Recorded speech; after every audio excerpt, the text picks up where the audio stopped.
What's going on, everyone? This week, cards Come.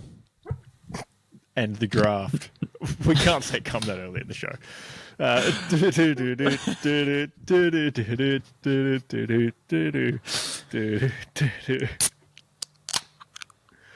going on, everyone? We're here with episode 159 of the Storm Edge podcast, talk about all things great and garbage this week. What's going on, Keelan?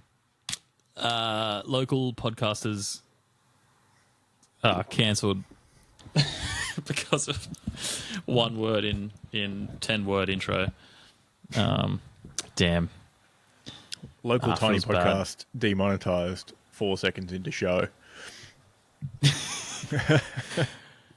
Well, we were saying Joke's about on them. how the fans are going to start coming and listening to our podcast. Yes, Yeah. that's true. But yeah, what has been going on? And how very, very part-time co-host Matt will be coming to the card event in a couple weekends' time. Oh, so we've joined up the Venn diagram a little bit there. That's nice. The real question is he actually? I hope so. I'm Okay. just going to pester him every day. I mean, as long as you do that, does that mean I don't have to? I will. Let's all do it. He doesn't listen to me, so I will do it in the chat. Valid. And please jump on my bandwagon. Yeah, he doesn't. Oh, if you do it he in the does chat, listen then to I will me. definitely berate him. Yeah, that's fine. He does listen to me, but only for certain things. For example, every time I see him, I tell him he needs to get a haircut. So he doesn't listen to me about that. I'm confused now. Yeah. So Yeah. I need some support from the boys, and I am committed to purchasing his ticket for him. I might even Sharks, pre-purchase it I'm for here him and say with a he's deal. obligated. I'm here. I'm offering helping abuse one of your friends for 10% of my business. Yeah. Yeah. Yeah, exactly. Okay, cool. Yeah, I've paid for him, so now he has to come.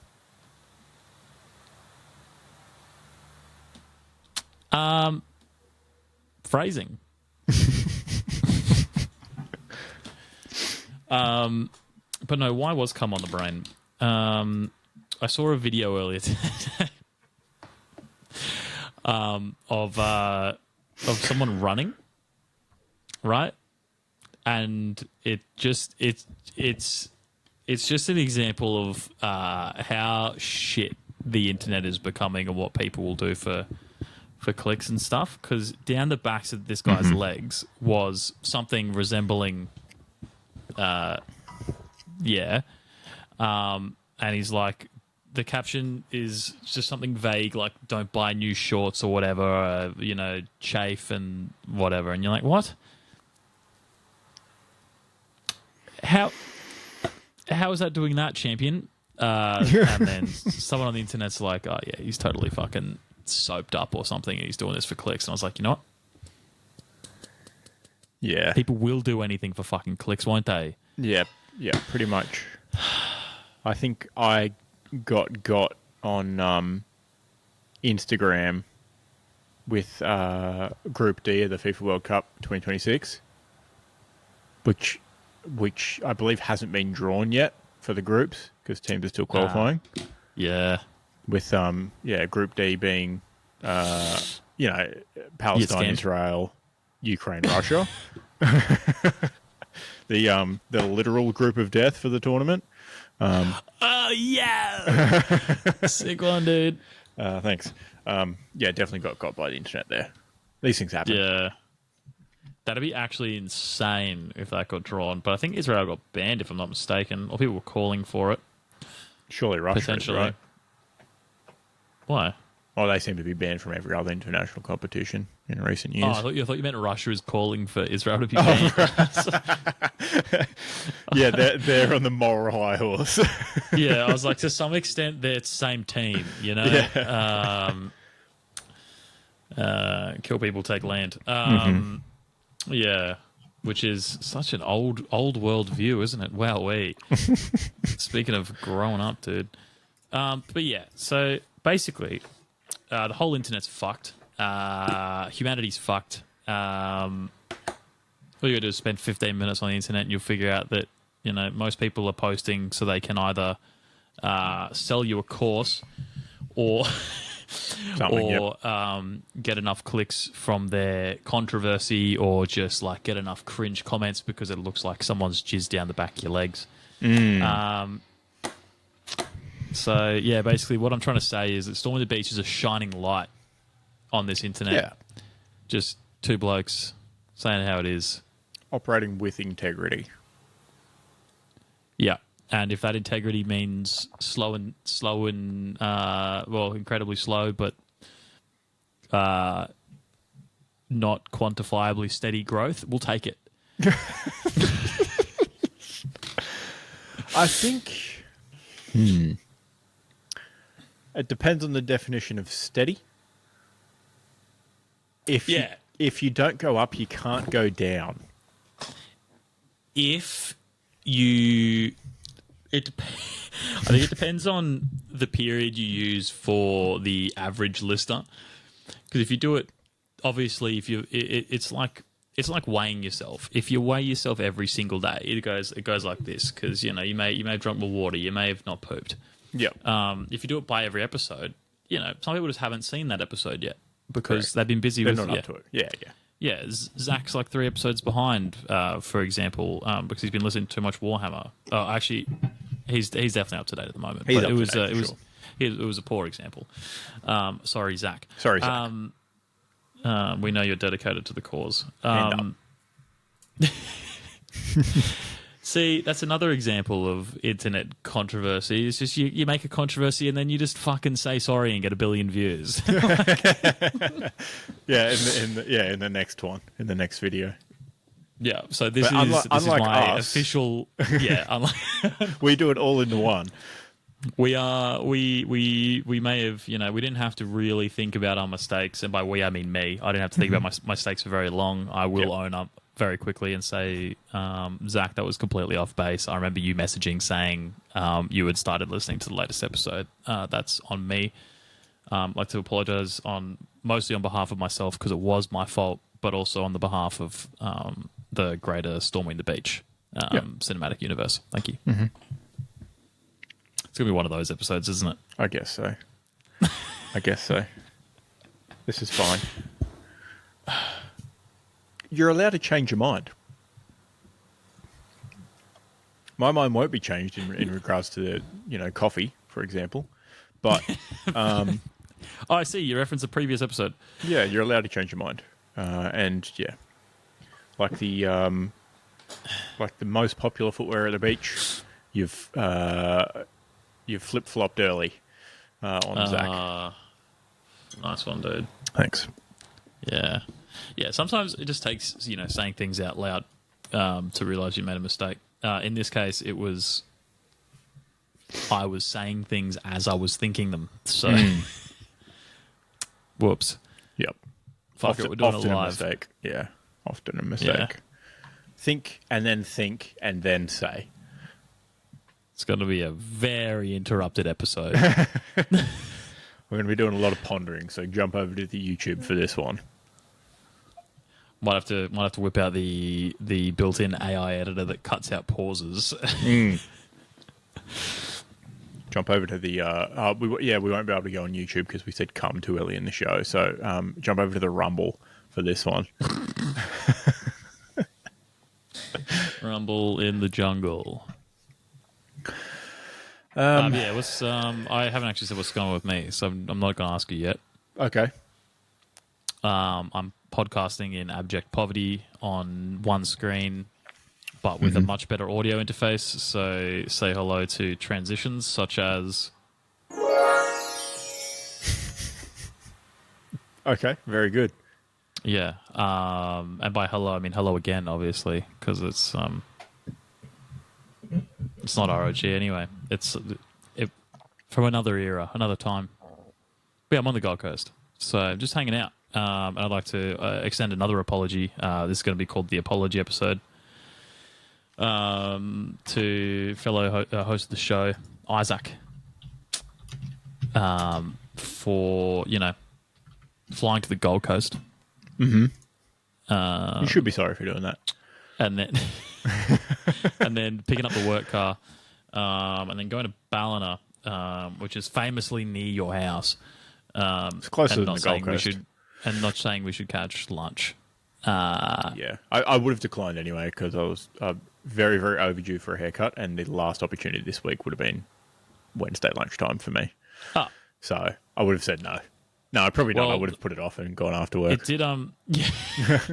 The reason I didn't ask is because I didn't want to eat a pie, and if we went out for lunch, I would have 100% shafted my calorie goals for the day. So no, you're right.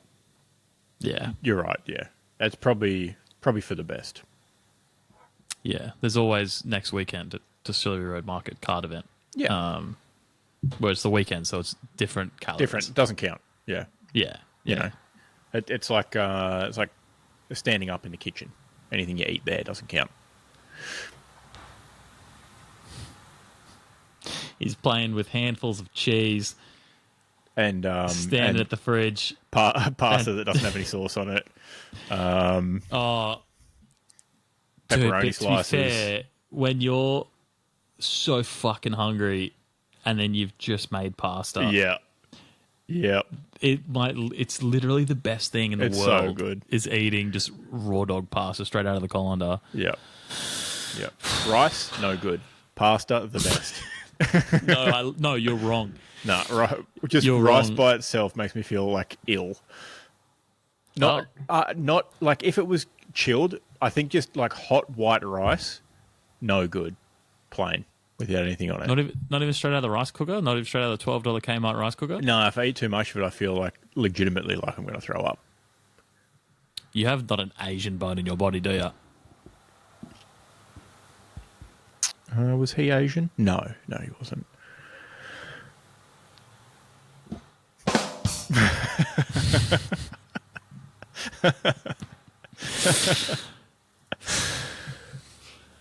Can you say that? Now you have. Well, come. It is called. Am I titling this episode the apology episode or just come? The apology episode bracket. Bracket UM close bracket. I'm gonna have to write that down. Put it at the top of the document. Thank you. Oh, you can do that. Yeah, thanks. Appreciate it. That's about it. Yeah, on the Gold Coast because gig tomorrow, gig Saturday. Just rock and roll, mate. Touring, you know what I mean? Just technically, I mean it's Gold Coast and then Brisbane. So yeah, good. Yeah. 2 cities in 2 days. Yeah, that's fucking rock and roll for you. Yeah. But yeah, what's going on with you? Thanks for asking. So my what's the word I'm looking for? Oh yeah, spit it out. My sorry. Inclination to gamble. That's a good one.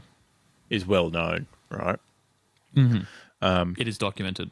In recent history, that's translated away from actual gambling, and gambling where at least you get something in cards. Right? Participation gambling, if you will. Yeah. And we are all the way back in cards. Select cards just dropped the AFL Eminence boxes. And I've spent way too much money over the past 2 weeks on Eminence cards on whatnot in, box breaks, case breaks, just so much. So I will have some... A case break? Oh, yeah, I got into the case on a full case. And I guess in my defense, the price for picking the Gold Coast Suns cards out of that, I didn't do randoms. I just picked Suns where I could pick my team. The the price for the Suns cards are a lot cheaper than all the other teams because the Suns only had 2 players drafted, for example, and didn't have a superb season. Or obviously, there's a few bits and pieces there, but they don't have didn't have many draft picks from last year. But either way, next week I will be getting a fair whack of Eminence cards being delivered throughout the week. Even across eBay too. I got involved in some eBay auctions, and it's a problem. It's a problem for sure. I'm opening up Whatnot right now. Eminence singles, fuck yeah, dude. Let's go. I haven't hit any big cards, but I do have. Brian Myers quit. I do have a Leo Lombard signature card on the way. That's cool. That's very cool. How much was that? I'm not going to be able to quantify it. It was in one of the breaks. How do I? Are you on? How do I do the thing? Cards? How do I work this? This bullshit. I'm on Butler. How do I? It's breaking now. Does that mean I can't buy anything anymore? Yeah, correct. Hold on. How much did Hawthorne went for $22? Yeah. Jack Gunston. I was in Footy Mania's stream last night, and he's bought the Suns for $9 in this break. But yeah, I was in quite a few double box breaks, a 4-box break, and a full case break the other night. A full case of Eminence? Yeah. That's wild, because I'm pretty sure it said they were limited to X amount. Fucking dogs. Per player. Per person. Yeah, probably. I reckon someone's done a scam. I think, these guys who are streaming and stuff, like they probably get. There was one stream I was watching the other night. It was just like 3 guys all in a room, sort of rotating, doing the rips, and they probably just all, whoever works for their company, just bought whatever the max was. I think it's got to be easy to be an AFL card creator on the side, because you see the ones that, I don't know if they're actually probably affiliated with Select, but the dudes that are like posting their rips videos and then like doing collab posts with Select cards, like there's just like it's just such mid content compared to like the big like Pokemon creators. Like I feel like you could jump straight to I've got that willpower card that he's just ripped open as well. I changed because I'm looking for someone that's with the colours. I'm looking for someone that's going to let me pay $22 for any Hawthorne rips. Fair enough.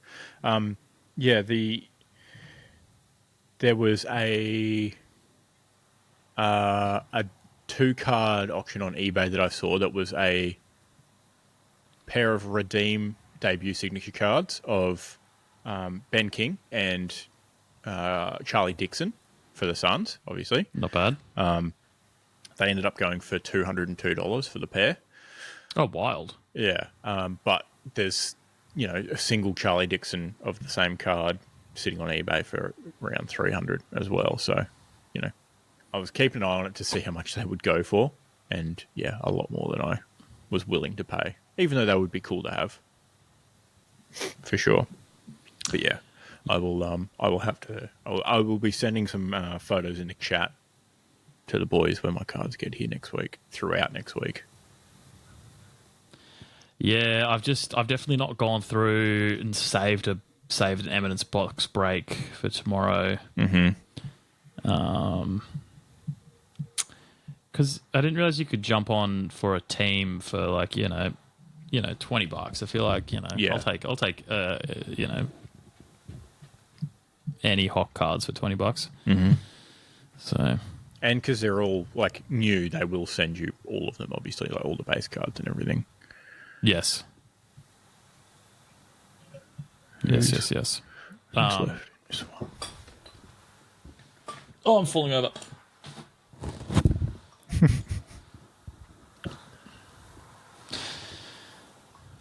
So we've got a giveaway post up on the Salty Instagram, right? Which All I told people to do was say happy birthday to Harry and tag a mate in the comments. And people are forgetting to tag a mate. So what do I do? Idiots. I guess they're not winning. Yeah, fucking gooseberries. Anyway.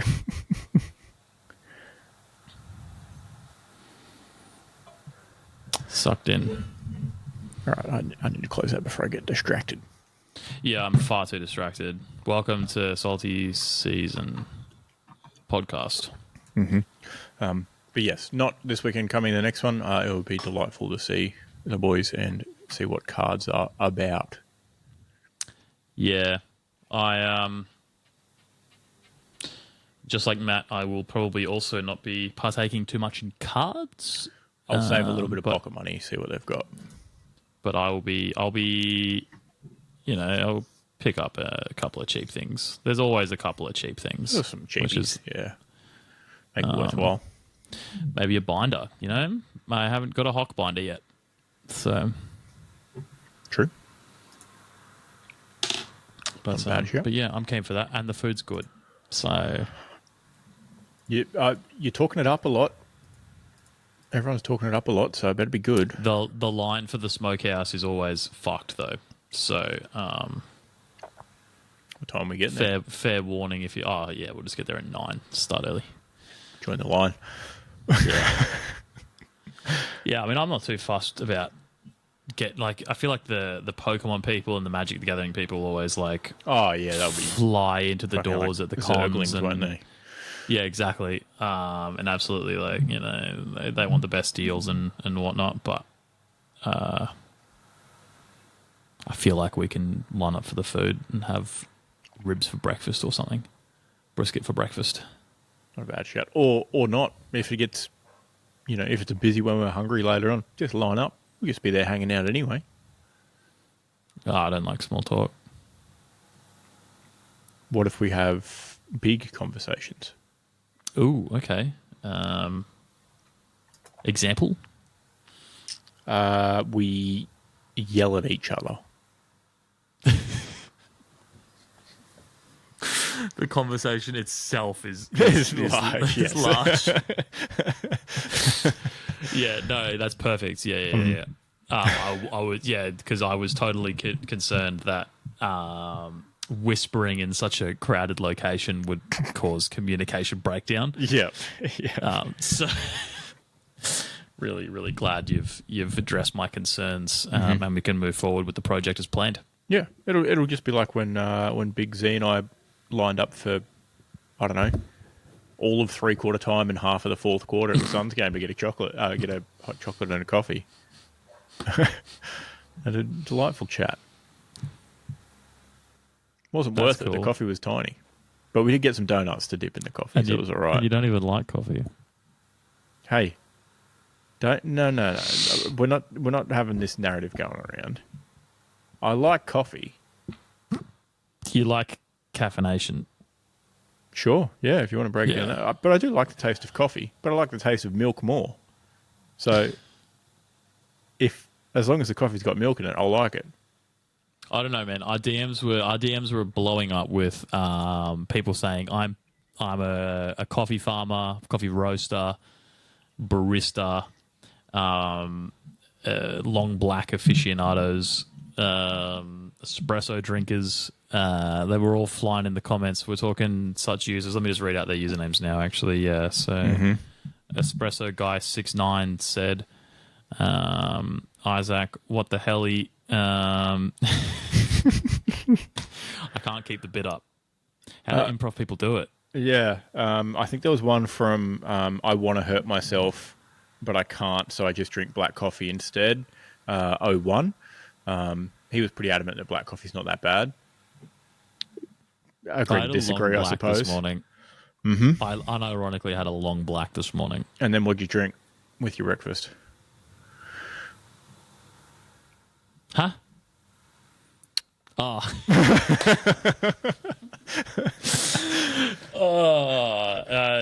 I didn't have breakfast.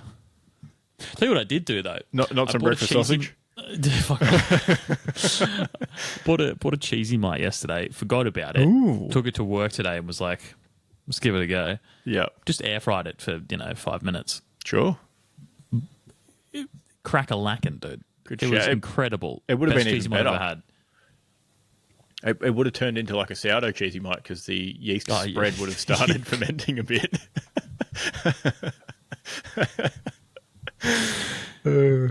Yeah.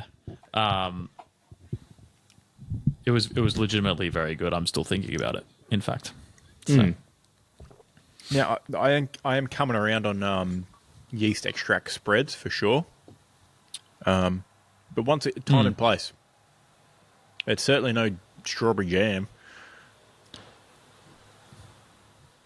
Say, for example, It's no You've just crunchy whipped peanut up- butter. you've just whipped up 4 slices of toast. Yep. Okay? Mm-hmm. You're not having strawberry jam on all 4, are you? No, exactly. Yeah, cool. There's going to be. what sort of bread are we talking here? In my case, protein loaf. Fuck.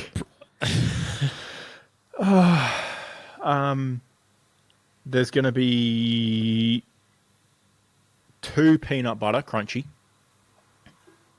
1 strawberry peanut butter. jam, and a yeast extract spread of choice. Okay. All with butter, obviously. Butter and then that. Even with the peanut butter. Butter, peanut butter.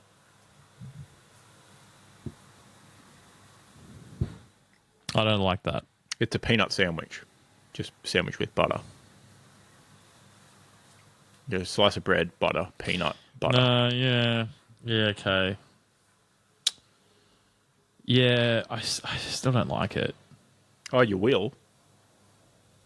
You may not like the sound of it, but it tastes bloody good.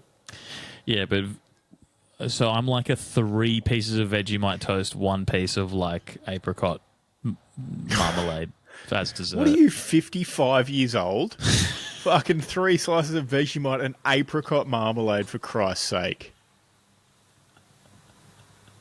55, such a pick.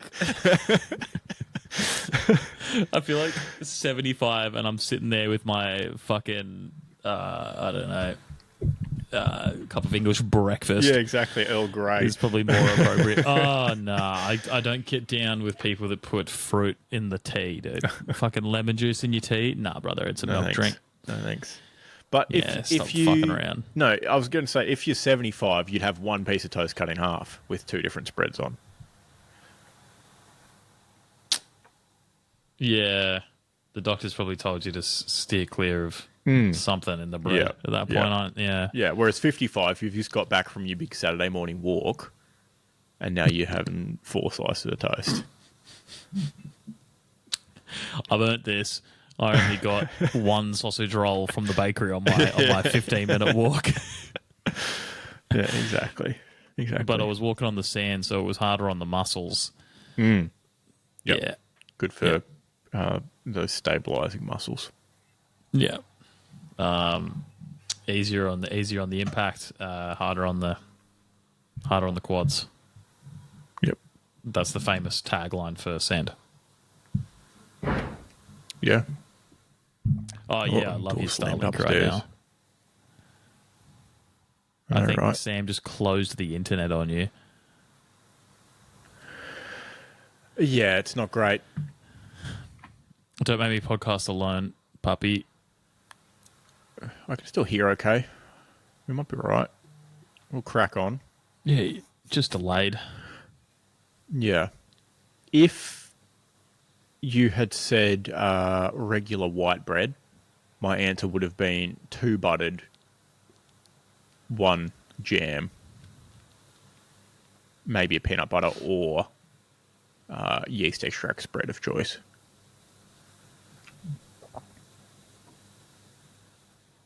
Yeah, that's fair. I mean, yeah, if you get a Baker's Delight loaf, I mean, you're having 5 slices of bread but only 4 toast because you are buttering one up and eating it while you're waiting for the other 4 to cook.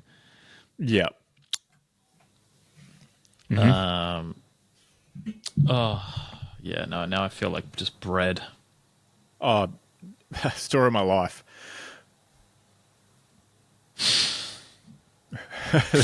That's another thing that could just be a great episode title, to be fair. Just bread. Just bread. You know, and Just bread. it'll be us talking about financial management. Come. Financial management. Yeah, bread. What? Like money. You getting that dough? Oh, bread, money, yeah. Yeah. For real. Mm-hmm. Where does sourdough come into financial management? A cutout, sorry. I said, where the fuck does sourdough come into financial management? Ooh. That's probably bad money, right? Oh, yeah, like Clubs New South Wales kind of money, like laundered Yeah, money. like you wouldn't throw good dough after sourdough, for example.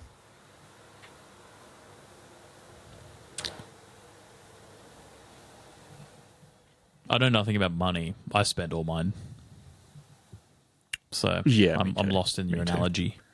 Yeah, me too. Okay, cool. Okay, sweet. I'm not completely stupid. All right, should we should we move on to the second part of the show? Which is? Butcher of the week, that would be. Butcher of the week, right. Have you got one? Have you said what's going on yet? No, I did ask you. Yeah, nah. cards. Yeah, cards. I don't have any butchers. I also don't have any butchers. I was going to put myself, but then I threw myself under the bus in my little apology bit. So there you go. Not too bad. I didn't... Opposite of Butcher of the Week, I didn't really feel like doing this today, but here we are, and I'm enjoying it. So props to me. A little self pat on the back. Little I've got self something for tie that. pump. Hold on. Thank you. Appreciate that. Fuck. Why does it just keep going? I almost pressed the sad trombone. Yeah, it never stops. I was...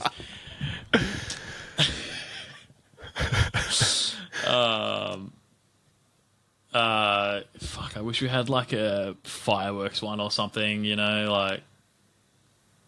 Oh, that'd be sick. Anyway. Nah,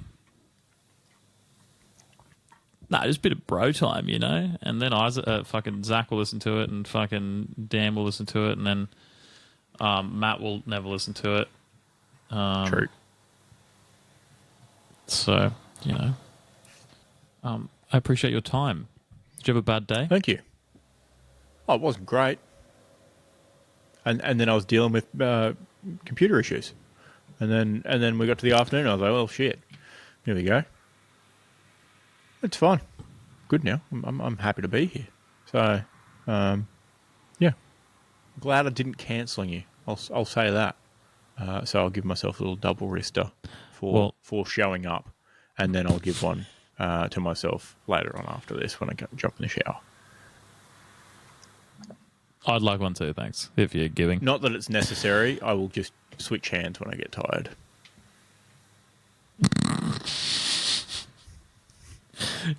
Man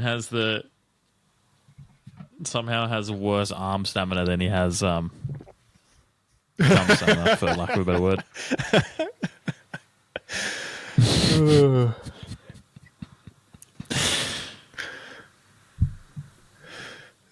I'll tell you what, the slight delay is no good for the confidence in my jokes. It's not. Just 2-rep maxing upstairs after this.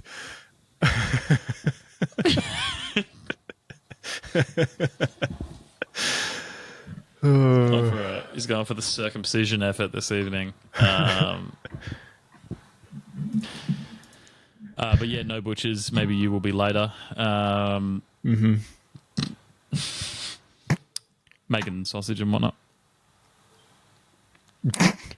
Awful. Do you have a butcher of the week? I don't think I do, to be honest. You want to stick with just your positive one. The First I ever guess so, positive yeah. only butcher of the week. Yeah. Wow, this one really is brought to you by Super Butcher or whatever, I guess. So. Very good. Finally, a butcher spot that people would like to get behind. Nice positive bit of marketing. All right. Anything on the list? Any movements on the list? No, it's been a bit of a week of not much negative in the wider world of sports. Yeah. I think so. I guess another positive on the list is Well, something down. all the old guys in the NBA are good at the moment. Like we were starting to get scared that this era of the NBA was ending, and turns out these guys are just really good still, which is just delightful. They were just resting. I'm just They're chilling. just resting for a couple of years. Yeah.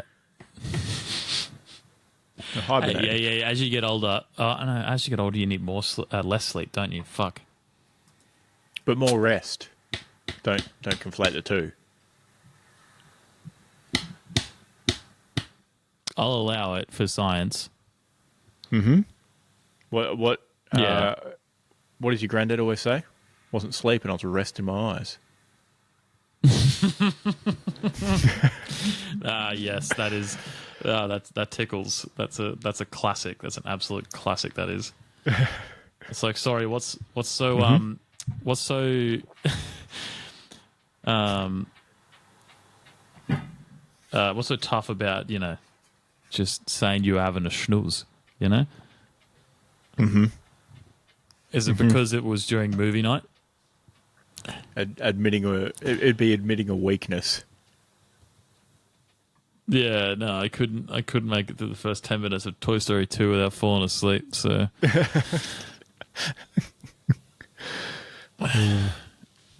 Very good. All right. No movements then. Let's just get on to footy, shall we? Have you got a button, or do I have to hit a virtual button? Oh, fuck yeah. Oh, good. Footy's all the way I back. can do it again if you'd like. Sure, why The not? delay's so much that on my end it had finished by the time you started talking. I see. What if I leave and come back? That is far too much panic, not enough disco. Okay, that's fine. Of note, upload is a lot Yeah. slower this evening than previous weeks. Yeah, is Sam watching fucking Better Call Saul on... Probably. She was Here's a doing butcher. reruns. Stan. My internet Sounds like a was good butcher's name. absolutely fine the other day. I could do anything. Yeah, great butcher's name. I could do anything at all on the internet. I did a speed test. Absolutely fucking butzing, dude. It was like 250 down. Mm-hmm. Stan was buffering Better Call Saul every 4 minutes. I was like, Rough. my dude, what on earth are you doing? Yeah, there you go. not great. That's that story. Okay, Yeah. fair enough. Yeah, fair enough. Footy. Yeah. Draft is happening. Oh.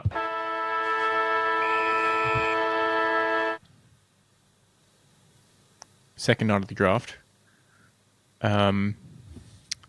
The Suns had another 4 players in the first round again due to their academy stuff, and West Coast making them fucking pay the full price. He's bidding on all of them throughout the evening. That being said, Zeke Euland took a little shot at Ross the Boss. Said he'd probably hate this one. Hashtag Nepo Babies on Instagram. That's Which I cheeky. thought was great. a good change given the Suns had 2 players that they picked up in the draft last year. Obviously, they were stacking picks for this year anyway. So good to see I think pretty much all of their academy players that were listed in this draft have been picked up, at least so far, in these first 2 rounds. So it'll be interesting to see how they go and where some of these boys get a chance to slot into the lineup as well. But nice to have another round of players coming in. Uland complete lineup. Yeah. Was it double Uland? Double Uland. As well as double Pickett down in Melbourne. Yeah. Which was a surprise pick, actually. They have a whole fence down there soon.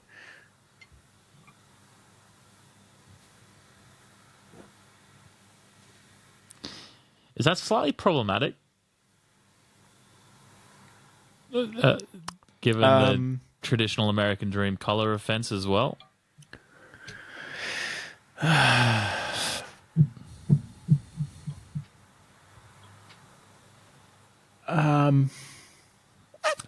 Anyway, 2 pickets that are moving on. exciting forwards.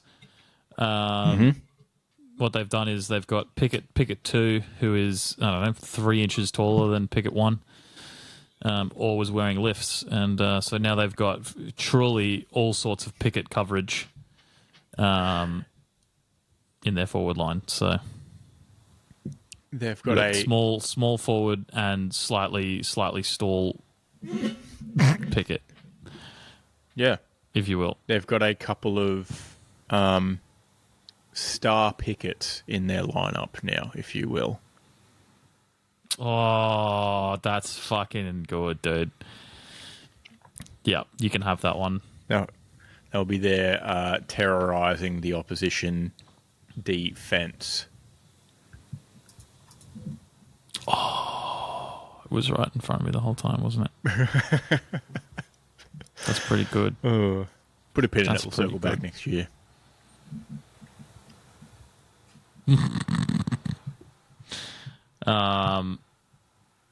Yeah, so, people are picking up people and whatnot. My least favourite part of this year's draft, unlike a lot of people from the traditional Victorian teams, my least favourite part is not the academy system. It is that all of these AFL players are born in 2007. It's brutal. Yeah. We are quietly past our prime, unfortunately. Sorry to say, I don't know if there's anything quiet about it. Yeah, no, your knees are pretty loud, aren't they? Yeah. Oh, yeah. Zing. They're screaming internally all the time.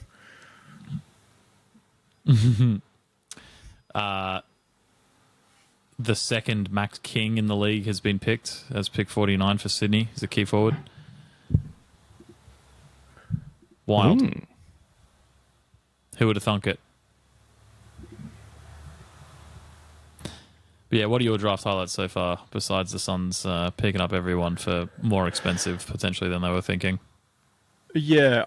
One thing I do really like is I'm not sure if they're doing it through the whole draft, but at least you obviously saw it predominantly for the first few players, is the players getting their name and draft number on the back of the Guernsey. I think that's a nice touch. I don't know how recent they started doing that, whether it was, it's a new thing this year or if it's from recent years. I like it. Nice little memento for the players to keep hanging in the pool room. Do you see the one kid, I think it might have been Oscar Taylor, so GWS's first pick down at 15th. Mm-hmm. If I'm not mistaken, was he academy pick by GWS or something? Potentially. Or whatever they have. Give me 1 second. Anyway, so he was pretty sure he was going to GWS basically, prior to the draft, but his mum still bought merch for every other team so that immediately after he got picked, he could have, scarf and something. So there's a photo of him post getting picked with GWS kit on in like a walk-in wardrobe with a big bucket of other shit. And it's just, it's funny and wholesome because kid's mum has gone to some effort just in case anything else happened. Bet she's happy though. He probably doesn't have to move if he's trying to figure out where from he's that area. So there you go. It's Oscar with a K, which I'm not all for, but I think he's from Victoria, maybe. Yeah, well, never mind. I take it all back. Never mind. Either way, shout out the mum for getting organised with all the merch. Yeah, maybe it wasn't even that pick. I could be completely wrong. Should have saved the post. I just wasn't thinking. It definitely was him. Is that the only It has to be him. Yeah, it was him. Yeah, unbelievable draft preparation from Oscar's mum. Yeah, there's balloons and enough scarves to... there's no subset of society that has a lot of balloons and scarves. I was going to say have a party for, 100 X and Y's, but no, there's nothing. So I've got nothing here, but yeah. Hey, maybe there is hope. Keelan, just putting it out there. A player picked 59th in the draft, born in 1994, by the name of Jake Stringer by the GWS Giants.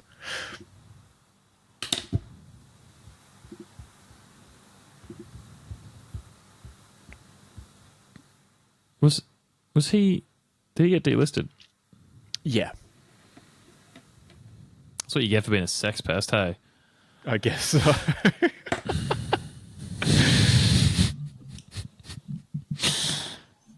Sorry, Jake. Alleged sex pest. Feel free to come on the show anytime. We can have a discussion. GWS. Wow, that's a bold pick. I don't know if I would have picked him. Over 30. And the Western Bulldogs have picked up another Darcy at pick 60. The league might be cooked. Any relation? Yeah, younger brother. He's only 190. He's only 196 centimeters, so he can't be that good. Yeah. Still growing though. Still a growing boy. So be careful. Yeah. See, so they do a draft combine or whatever, right? But hear me out. I want to be able to click on a player and see like the American equivalent stats, like I want to see, like 2K trial time for these players. Like I feel like that'd be a really cool thing to do. Agility test time. How many they can kick from dead center on the 50 or something out of 10 set shots in the middle of... They could do it in Marvel Stadium so there's no wind. Like this would just be... I feel like it's probably the next step in making it a big thing. There's definitely... I feel like it'd be a lot of fun. Some of those stats in their biographies for those who come in the top, 5 or whatever, for some of them, you'll see. But you also have to troll through that information to find it. It's not like, you can sort of, click on the next page over that has combined stats or whatever, and then has their... Where are you seeing that? In bios or something? Yeah, some of them have a little blurb in their bio where they've been, top 5 of agility or whatever, blah. But there should be, you're right, there should be a page where it's 20 meter sprint in 3 seconds. shit. Sorry, I'm totally talking over you because of the delay. Yeah, I'm trying to work out if that's quick. Yeah, I feel like it probably is. It's like 15 second 100 They're time. flexing like it's into fast. this. I mean, he did 2Ks in... Yeah, it's fast. Because you're starting from dead stop. I feel like the slowest parts of a 100 are probably the first 10 meters and the last 10 meters, right? Probably. Yeah. But 6:19 for 2K is genuinely quick. 3:10 a kilometer. Yeah, that's way more impressive. I should have led with that. That's on me. Yeah. Sometimes reporting's hard. Yeah. Either way, there should be a tab on their draft profile where you just flip across and it's got a table of, standing jump, running jump, 2K time, blah, blah, blah, all that stuff, and where they rank in the draft for that stat as well. Yeah, that'd be delightful. That'd be very cool to have. Sorry, I'm just going to my Strava to see my best 1K time real quick. Okay. I'm sure the list managers have access to all that info, but if we could just get that, thrown together in a yellow website of sorts, that'd be great. Oh, I would love a yellow website of that. That'd be sick. Mm-hmm. Oh, my best 1K is 2:24 alleged. My best 1 mile is 5:13. Never say never.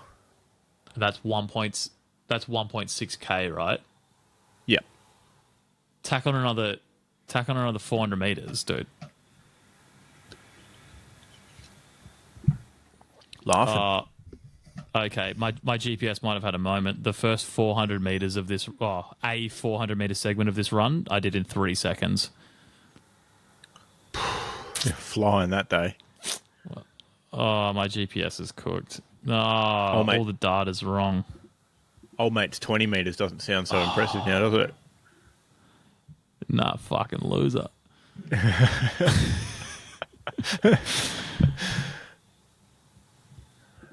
Oh, that's really sad. Oh, I was feeling so good about that result. I'm going to have to go do a 2K time trial and report back. Yeah. It sounds like you're going to have to get your thing fucking calibrated first. I could see it in when you open the pace graph or the distance graph or whatever. It's like, what is it? It must be. Oh, that's elevation. But yeah, the run's like this over. It's not much elevation, but that's over like 10 meters at the maximum. But for that section of the run, for between 11.3K and 11.8, so I did 500 meters. It's completely flat. So I think the GPS just like actually was like, I'm all good. Actually, I'm okay. Just having a break. Don't worry about me. So it's because you got picked up and carried by a drone through that section, so your elevation didn't change at all.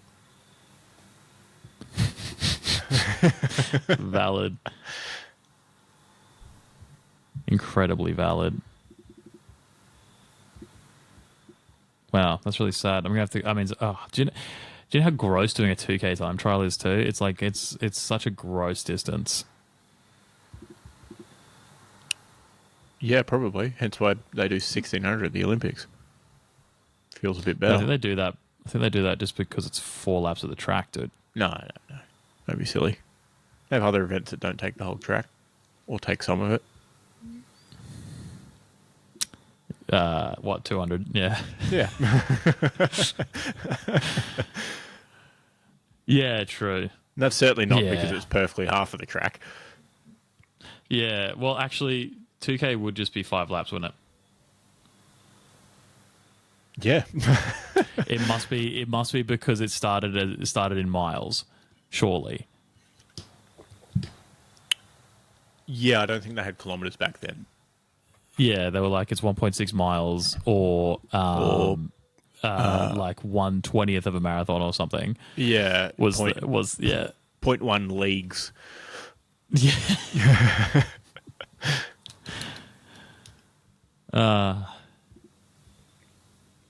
Wowee.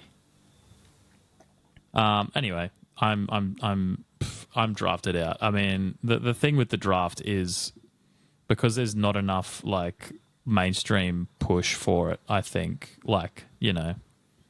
there's really not that much. Definitely not as much hype as the NBA draft, for example. I feel like you do end up with like after the 5 names in the Suns case, you're like, I pretty much know who you're getting. Yeah.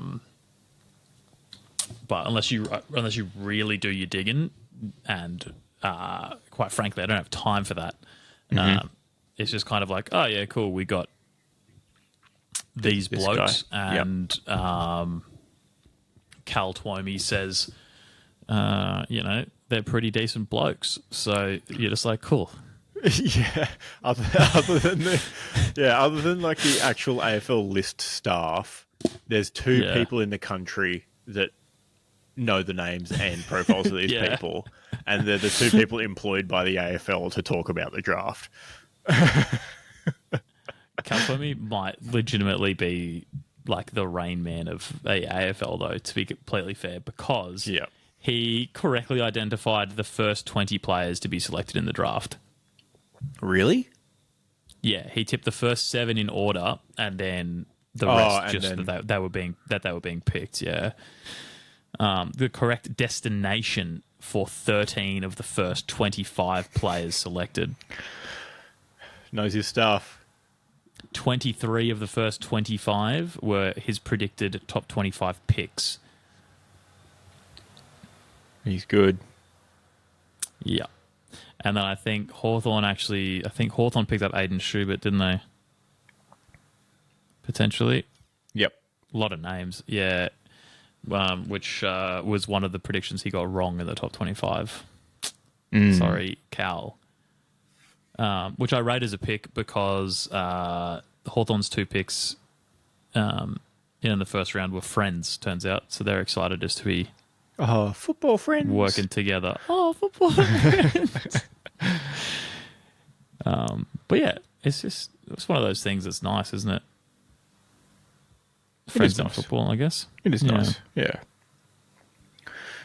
It is nice. On to next year. It'll be interesting to see, or for the Suns anyway, where these players slot in as far as debuts go.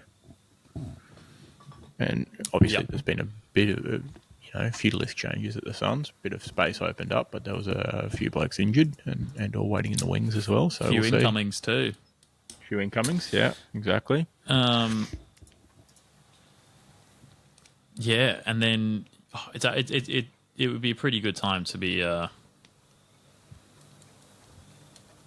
watching footy come opening round. I'm pretty excited. Yeah. Yep. We had, I think in the past week, we had the fixtures drop as well. Was that before last? Was that between episodes? Oh, yeah. When were we harassing each other when I was talking Hawkseston? Yeah, no, it was between episodes because I predicted Suns in Tassie. Oh, yeah. Accidentally. I nailed that prediction, which was wild. But the Suns have, I think, by the numbers based on this year's results, the 3rd hardest draw of the season. But is that also based on travel too, right? It's based on travel as well. It's not just difficult. I think so. I think it's location of the team. Yeah.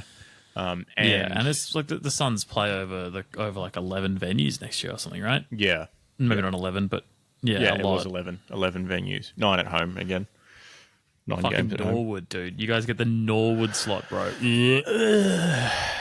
Brutal. Yeah. Brutal. But yeah, a good chance to start well next year. Have Geelong early on, but other than that, some very winnable games early next year. So see how we go.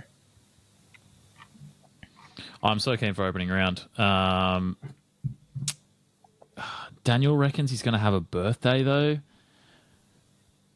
Calendar's got Dan's birthday for opening round, so... Could he like, not? Could he just postpone his birthday? Yeah. Yeah. You just push that back He a needs to little bit, actually right? he needs to actually make proper plans, because if Daniel, mate, you make proper plans, otherwise I'm going to buy tickets for opening round when they are released. This is a call to action. Thank you. How many games are Hock playing in Sydney next year? Maximum 2. Probably 1. Maximum 2 is a bold call. But given that they're going to finish top 4, yes, they are. They're going to play two games in Sydney. I think they do play at the SCG, if I'm not mistaken. I don't know. I could be mistaken. No, I they really play want at to see the them at other SCG. cricket ground against Sydney in round 3. Oh, Yeah. as in Melbourne Cricket Ground. Yes, correct.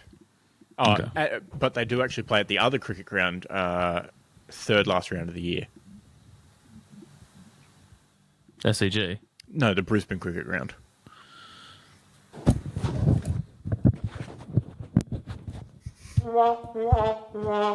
Why are you worrying me? That's what it's called. The Brisbane Cricket Ground. Yeah, don't boo me. I'm right. That's his name.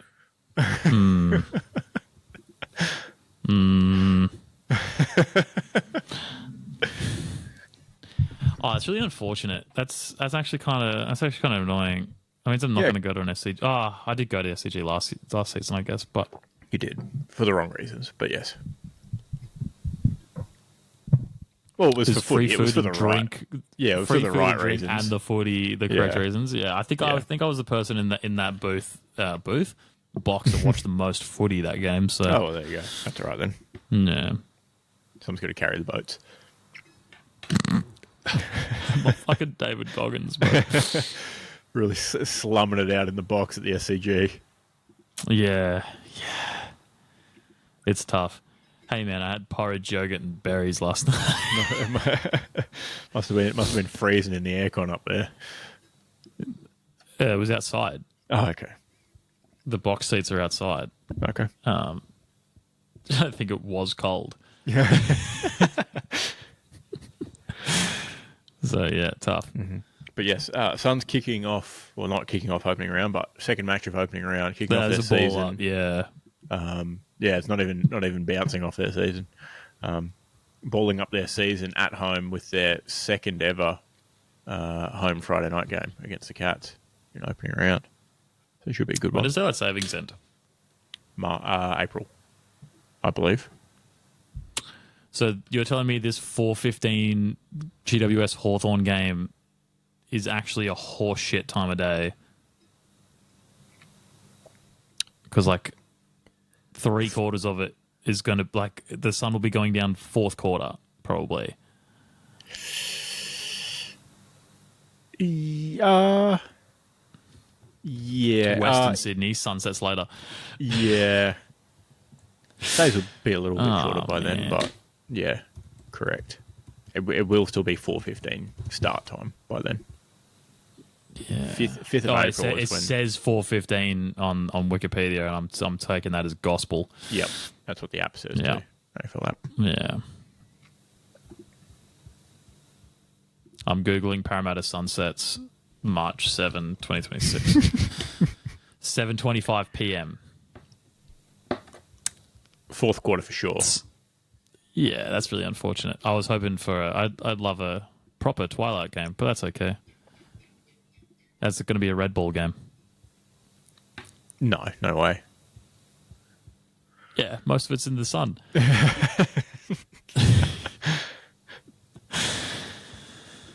Oh well, but no, the fixture looks good. Look, the whole fixture difficulty thing, I think, means a lot of shit. Oh, for sure.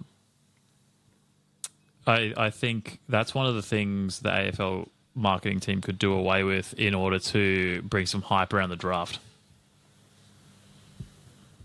Spend less time writing about how little Collingwood's travelling next year. Spend more time being like, hey, this super niche player at the Eastern Ranges is actually going to go pick 17 because he's really good at X and Y. I don't want to turn up to draft night and learn, 3 new things about every player on draft night as they've been picked already. I want to be like, oh, are we going to get him? Are we going to get him? Oh, it'll be fun. This guy's really what we're looking for. I hope we pick him. But instead, you're just like, oh, yeah, cool. Yes. He's got a funny name. Which I get a little bit from Hawthorn Facebook groups, but I feel like I would rather get expert information to then make my own opinion about instead of opinions based on some dudes,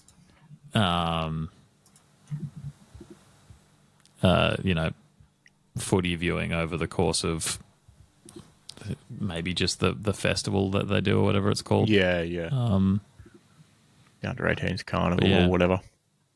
Yeah, that one. No, I agree. Less time, plugging fixture into fixture difficulty calculator based on last year's results. Yellow spreadsheet fixture difficulty calculator. Yeah. And I appreciate knowing, how much your team's travelling or, how many venues they're playing at. It's kind of interesting. But I definitely think the league could do better at informing people about the draft, for sure. Yeah, maybe leave the fixture posts to the teams. So, because the Suns did a very good post that was like, we're playing 11 venues. Here's the 11 venues over a carousel. And I was like, oh, cool, that's fun. Mm-hmm. Oh, you was playing at Norwood, lol. But it was just like, an enjoyable little bit of content and then move on. Because otherwise, people are just going to mull about in the comments being like, oh, we got a difficult fixture. And then they're going to just be, worried for 4 months until the season starts. Yeah, when the fixture might actually not be difficult. Yeah, and then but it's like, your team played well last year. They're trying to give you a hard fixture. It's how it works, dude. Yes, the AFL have an obligation to make their competition somewhat even. To keep their competition as a competition. Yeah. Yeah. It's the same people complaining about Suns Academy and whatnot, to be fair. Yeah. Not whatnot, the app.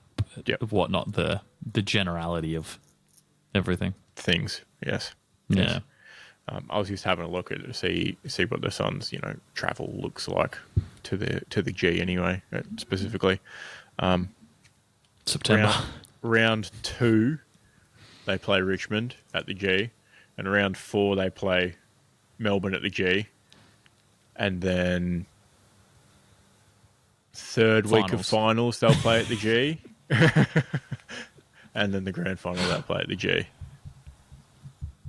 Why third week of finals? I don't know. I was just working out how they would have home finals and then when their first final. Can people's first cope with a prelim, dude?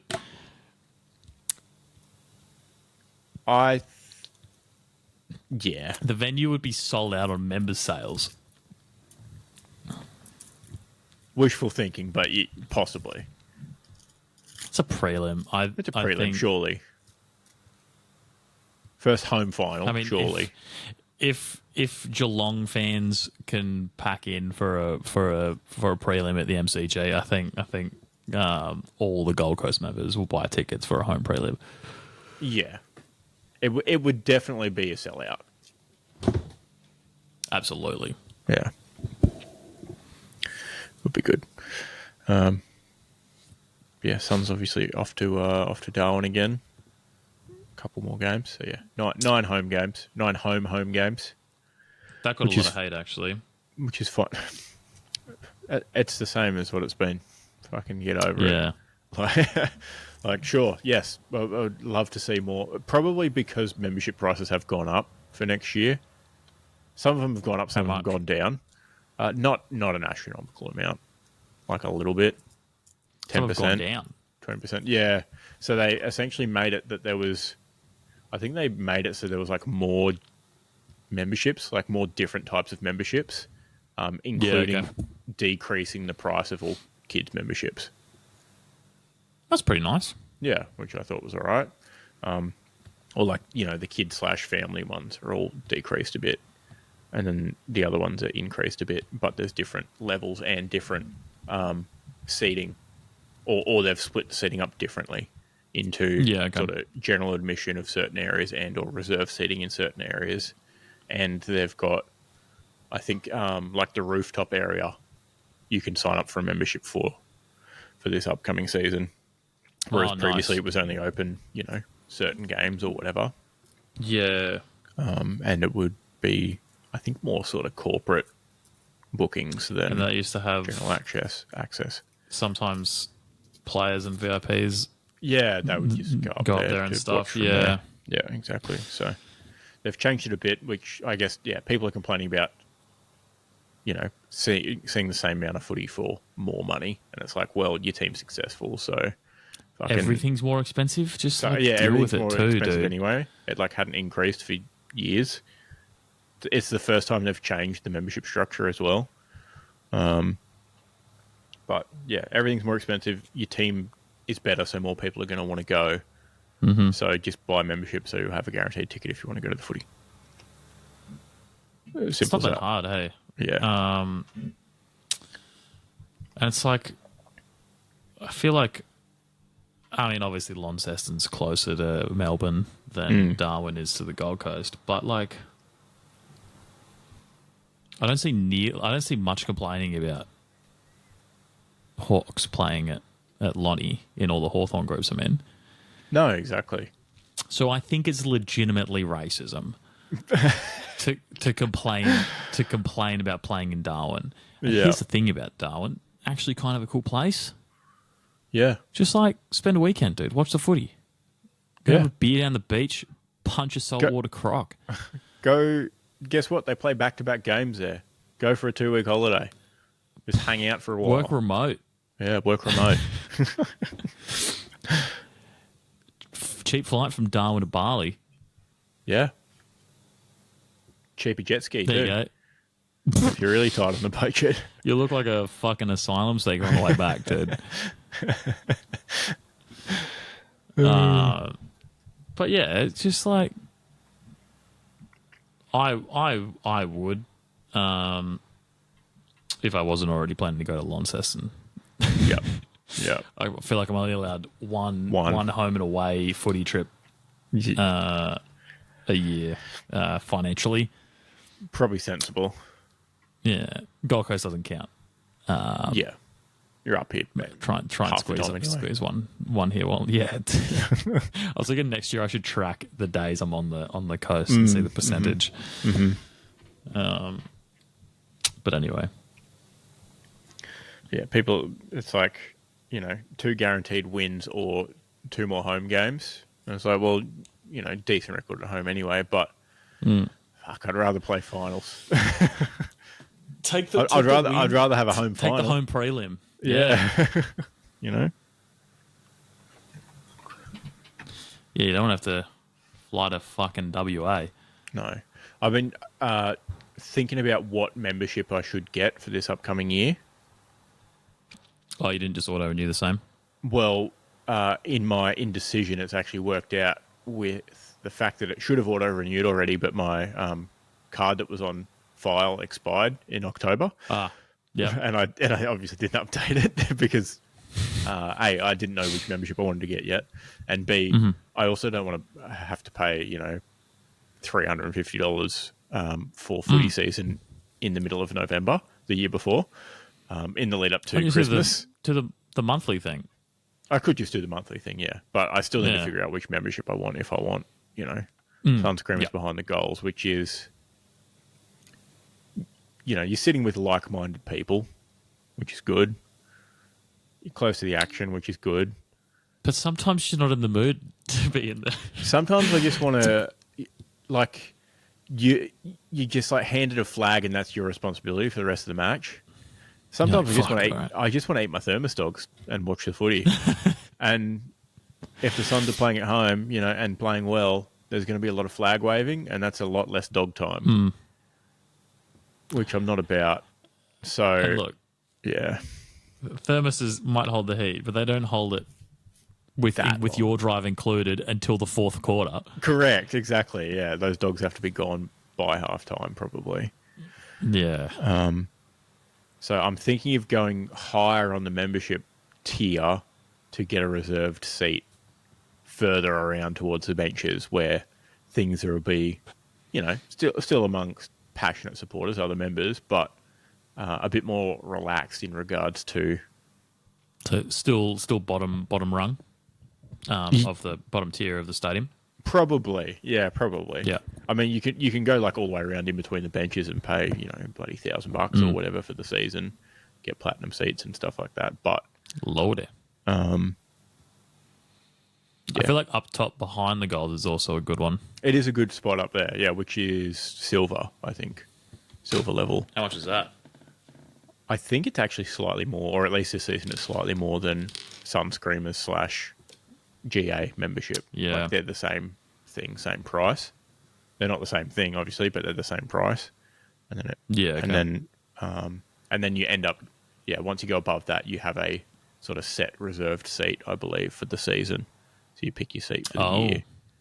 What if you get put with losers that don't like thermos dogs? That's the thing. I think, that's the trouble. Just go GA. Just go GA, yeah. Not worth it.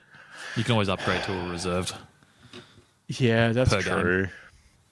That's true. You either have to, I can't thermos dog with other Sunscreamers, right? Because they've got the same, they're also holding flags and shit. Yeah. You can't pass them anything. No, exactly. I can't even fucking hold the thing, let alone make one and pass it to them. But if I can't get, whoever my seat buddies are in reserve seating on side, opening round night, that's going to be a long year. Why don't you... They're going to be here's fucking Isaac and his fucking hot dogs again. You just have the nightmare opening round where you're you're opening your hot dogs on the way to the chair. You're just frazzled for some reason, so you're doing that because you're hungry and you're opening the dogs on the way to the chair, and then you trip, and then just hot dog water all over the people next to you, and then it's just pure comedy for the rest of the season until finals where sellout prelim, for example, and they're like, oh, dude, the line for the food is just so long. I'm fucking starving, haven't eaten work all day. And they look over and you're there with your dogs and you give them the dog and it's just pure redemption. after smelling like a hot dog all of opening round. Yeah, but you do have to put up with, the however many home games are actually played at people's first of them fucking hating you. yeah, exactly. Yeah. That's the trouble. It's here's this fucking guy and his fucking hot dogs again, and you're just going to smell like hot dogs all game. I'm going to be sitting there in my, Suns polo and my hat that says bad day to be a hot dog. And that'd be a great hat, actually. Hold on. Wait right here. Oh, no way. I've also got another funny film idea for this, or film redemption moment for this. I can't see it because his quality's so bad. Oh, that's incredible. That's very good. That's got the very good. Go. Yeah, thank you. Nice. I was just telling the listeners that I got another idea for your film adaptation of your embarrassing hot dog moments. Okay. Is you don't make a fool of yourself at all. You sit down, you're very polite and kind, and you offer them a hot dog. Yes. And then they open up their son's hoodies and it says, "I'm a vegan." Yeah. And it's just like, okay, dude, well, maybe you shouldn't have, I don't know. You should have just said, "No, thank you, sorry, I don't eat meat." But instead they're rudely pointing to their shirt for starters, which is just red flag. But then come to the prelim. All the vegan food's sold out because you're playing Geelong and they're a bunch of cucks. Yeah. And because they're vegan, they have like a little anemic moment, and they like, I don't know, what happens to anemic people? Do they pass out? In this case, they do because it's film, it's cinema. Get dizzy. Yeah. So he gets dizzy, passes out. Doctor, 2 rows back, is like, "Oh my God, I've seen this before. It's low iron. If only we had some sort of processed meat product." Yeah, if only we had something that was, roughly 70% meat, including pork, because everyone knows pork has more iron than beef.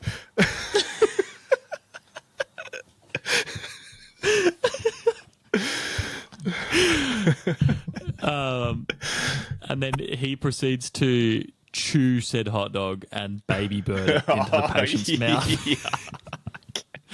Which is okay because we all know hot dog meat is essentially machine chewed pork. Yeah. Plus sawdust. It's baby birded and then formed back into a tube.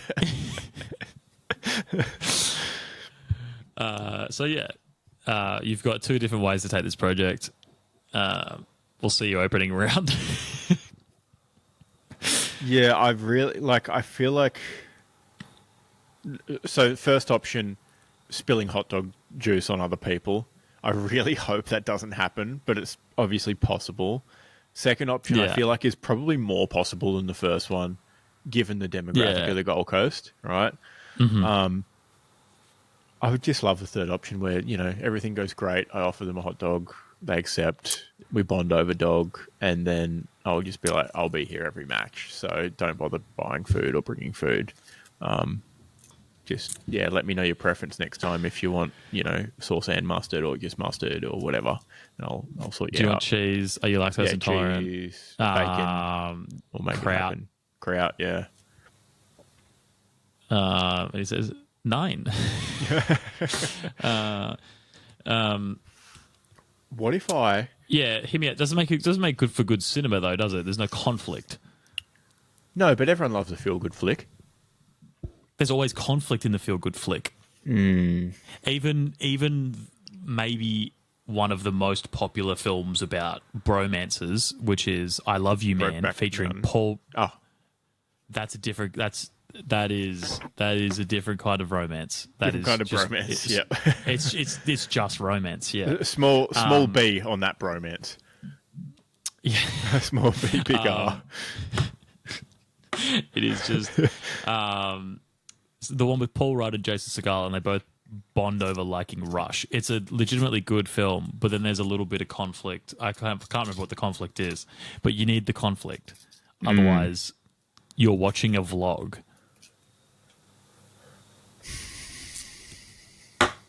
You're right. Yeah. So you can have your happy little moment. What if I do like 3 rounds of bringing dogs and then I forget to bring dogs? That can be the conflict. The conflict actually isn't between you and the other members. Sam's like, abusing you at home for buying dinner for the entire row and spending all your hard-earned money on like 50 hot dogs a week. Isaac, I'm fucking sick of these hot dogs and these thermoses sitting all over the kitchen. There's just like... And then it cuts from Sam yelling at you to you in the kitchen with 50 hot dog rolling machines. And the feel goodness of the whole film is actually the other members of your row rallying behind you. Yeah. And helping Sam realize that you're just building community and you're actually a part of this little community of row J or whatever of the second tier of the People First Stadium. Culminating in me quitting my job and starting a hot dog stand that I have permanent basis at People First Stadium for events. But it's the only food vendor at People's First that has a view of the field, of the ground. Yeah. It's right behind the sun screamers, and unfortunately, it does remove the disabled access seating. And that's the sequel. Actually, it's the protest against the van because of the lack of disabled seating at People's First Stadium. But yeah, they knock over that whole back section with standing room or whatever, and they just put your van in. And you don't serve anyone. You're facing the footy. You just got your own little window. You're like, sorry, hot dog club members only. Yeah. And then you just have back like in 30 minutes. 13-year-old they come up in the breaks only. You have a literal 13-year-old serving sausages during the quarters to other people. And there you go. Yeah. Good shout. It's a good thing we're recording this because now it's copywritten or something. Yeah, if this pops up anywhere else... I'm saying it's a deterrent not to, so we will have the ability to make it because obviously this is a pretty gangbusters idea. Yeah. I am thinking now, should I take one thermos of dogs or two thermoses of dogs going around? The film is coming true already and it hasn't even been written yet. Yeah. We need to get a script over to Warner Brothers ASAP. Maybe I'll just take one and then I'll just like if it goes down well, full. I'll take a second one in the next, and then I'll just up it. Yeah, you don't want to look too keen, otherwise you're that guy that wanted to feed everyone, and it's like you're turning up to the footy trying to make friends instead of turning up to the footy and happening to make friends. Yeah, the guy who turns up to the footy alone and tries to make friends is a bit sadder than the guy who turns up to the footy alone. Yeah, whereas if you over-engineer it on a podcast that you publish, where it makes it look like you're not trying to make friends, but you actually are, that's less cringe. Yeah, you're right. One thermos, but the thermos. The thing that is working in my advantage, and I think could be interesting going into next season. Obviously, we've got a bit of time until this happens. What if I get into baking and hot dog making, and I make my own rolls and my own dogs, and maybe I grow some cabbage and make some sauerkraut to go with it, and I'll be like, oh yeah, here you go, here's my organic homemade hot dogs.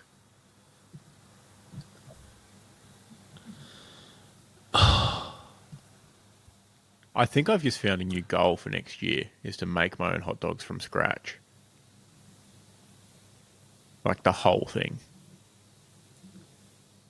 So when you're going to grow a pig just to kill it, grow a pig, raise a pig, or are you just going to buy, pig meat? Maybe I'll just buy some pig meat, as they call it. I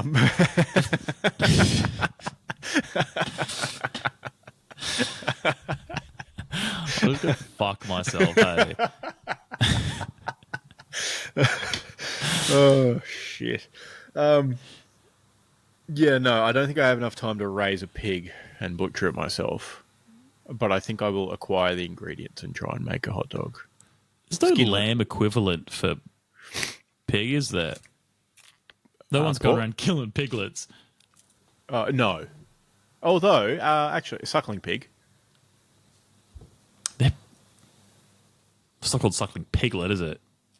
Yeah, but that's because you'd feel bad if it was called suckling piglet. But when they're this big on the spit... No, that's just costly of livies, bruh. Like, that's shrinkflation. There was less pig, yeah. Less pig, more money.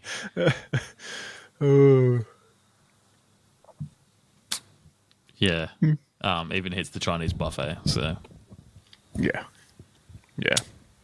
Fuck, I'd kill a Chinese buffet. Oh, yeah. Do you remember the one at Australia Fair? Yeah.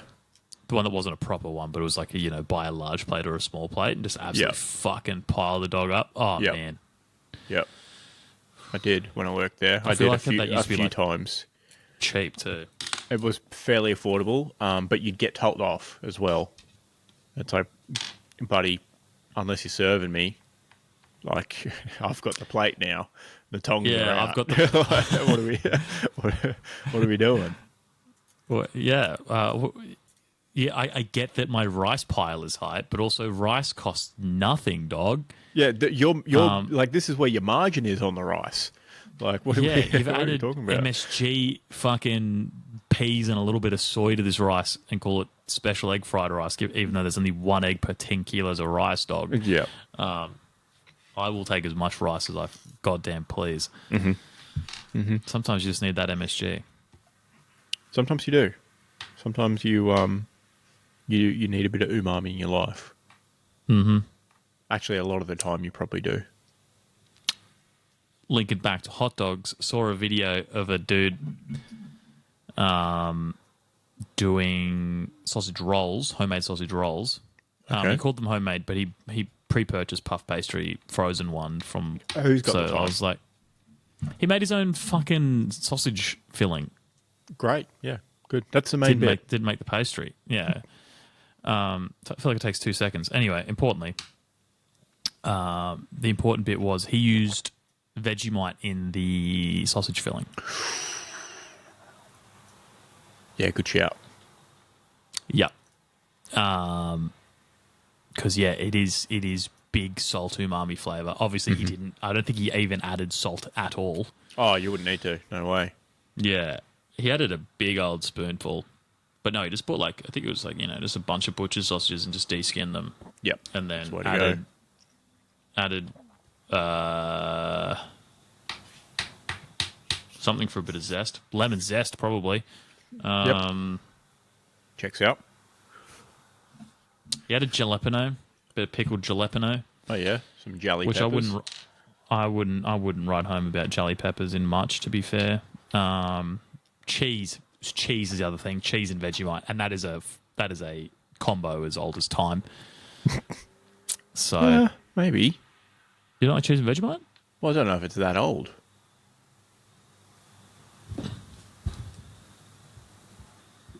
I mean, cheese is old. Obviously, I don't think yeast extract spread is that old, and I certainly don't think the combo is something that happened ages ago. I feel like it's Vegemite's fairly new. 1923. Yeah, but I feel like the combo of those two is this century. I'm sure someone This did century? it. Yeah, like within the last 25 years. Nah. Severe X to doubt, because I remember a lot of Vegemite and cheese in my early years, and obviously a lot of my early years were this century. But I have a feeling, Father, if you're listening, can you verify when you first had Vegemite and cheese? I have a feeling it was sooner than 2000. I have a feeling it was more widespread than 2000. But Probably right. there's no... Not there's as old no as time, George. No, look, I fucking stretch, dude. All right, leave me alone. Australia's not that old. You are known to stretch. And neither is Vegemite. I don't actually stretch very much. Fucking hate it. So boring. Ah, I see. So we can, agree on something. Boring exercise is boring. This is why I don't like running. Oh, running's great. You just put on a book and fucking...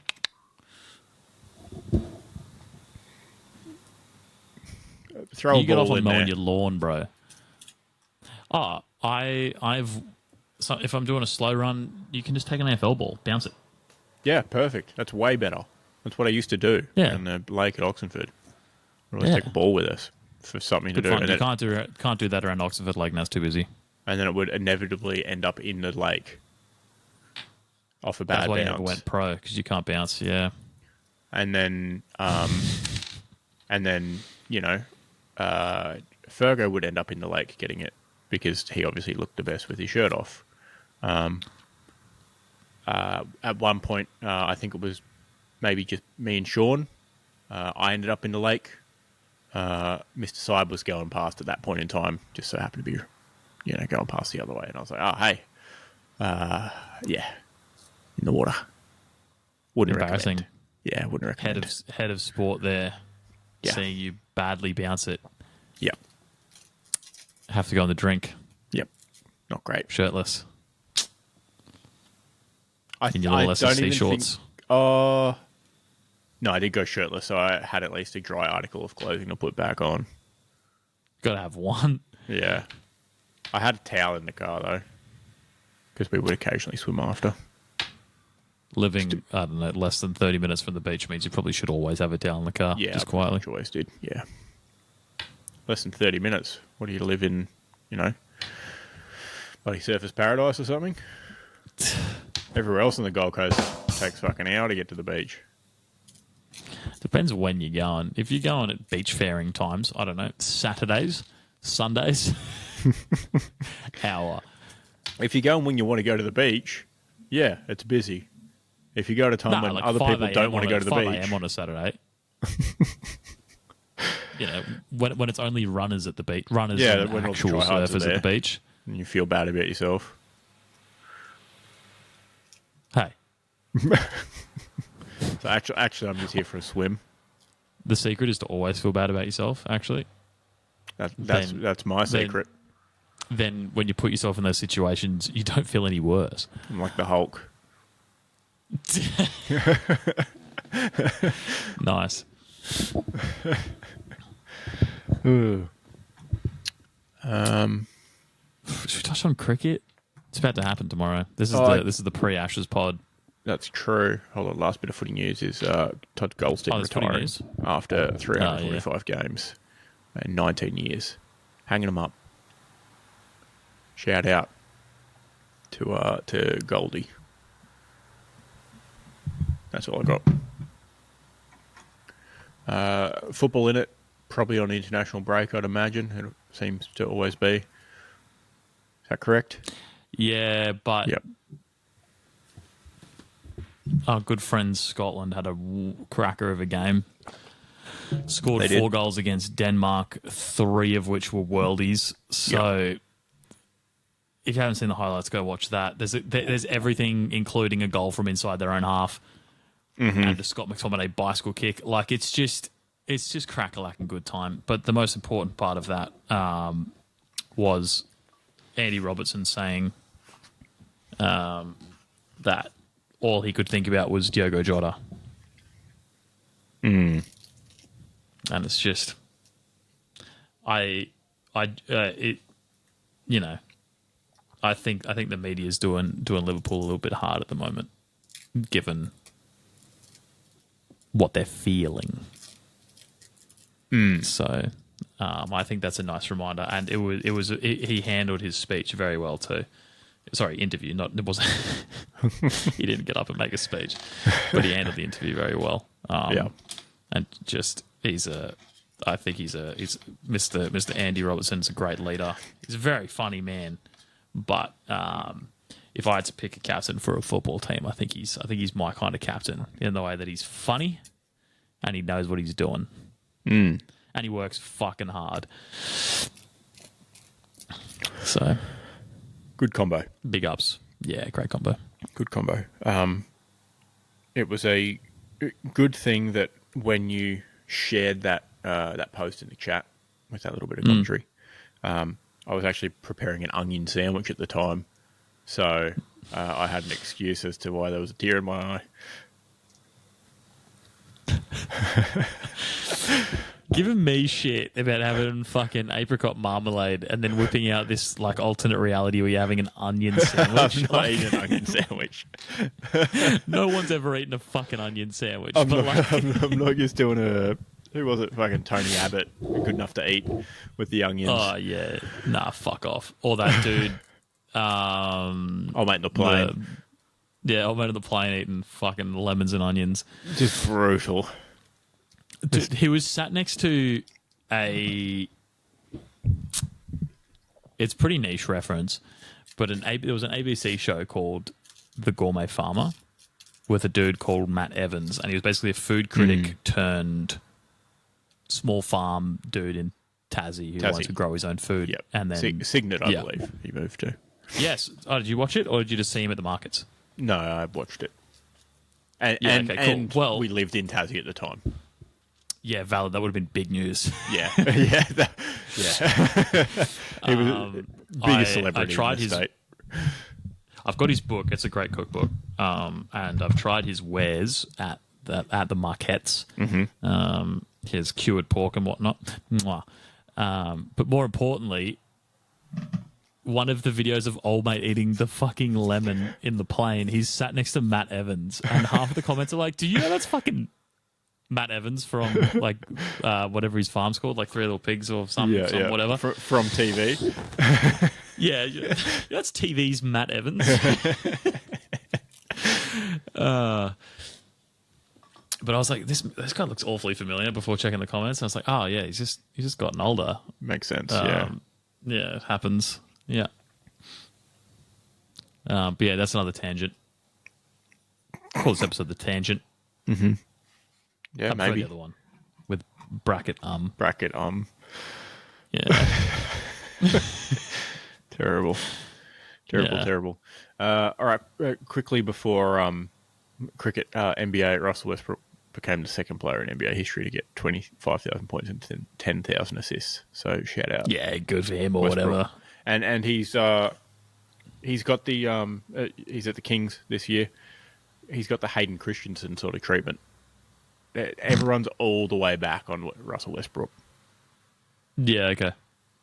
Like there's so many positive edits on Instagram of Westbrook going around.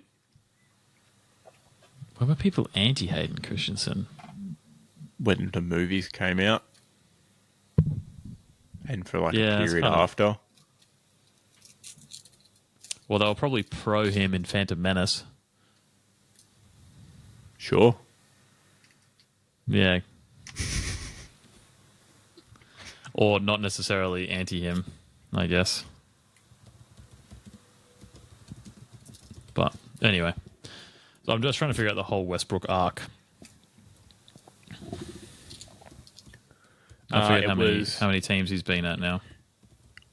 Where do you go? OKC, Houston. You go to Houston? Wizards, Clippers. Houston was his Lakers, then Clippers. Lakers, that's right. Then Crosstown, Clippers, and then Kings. Right?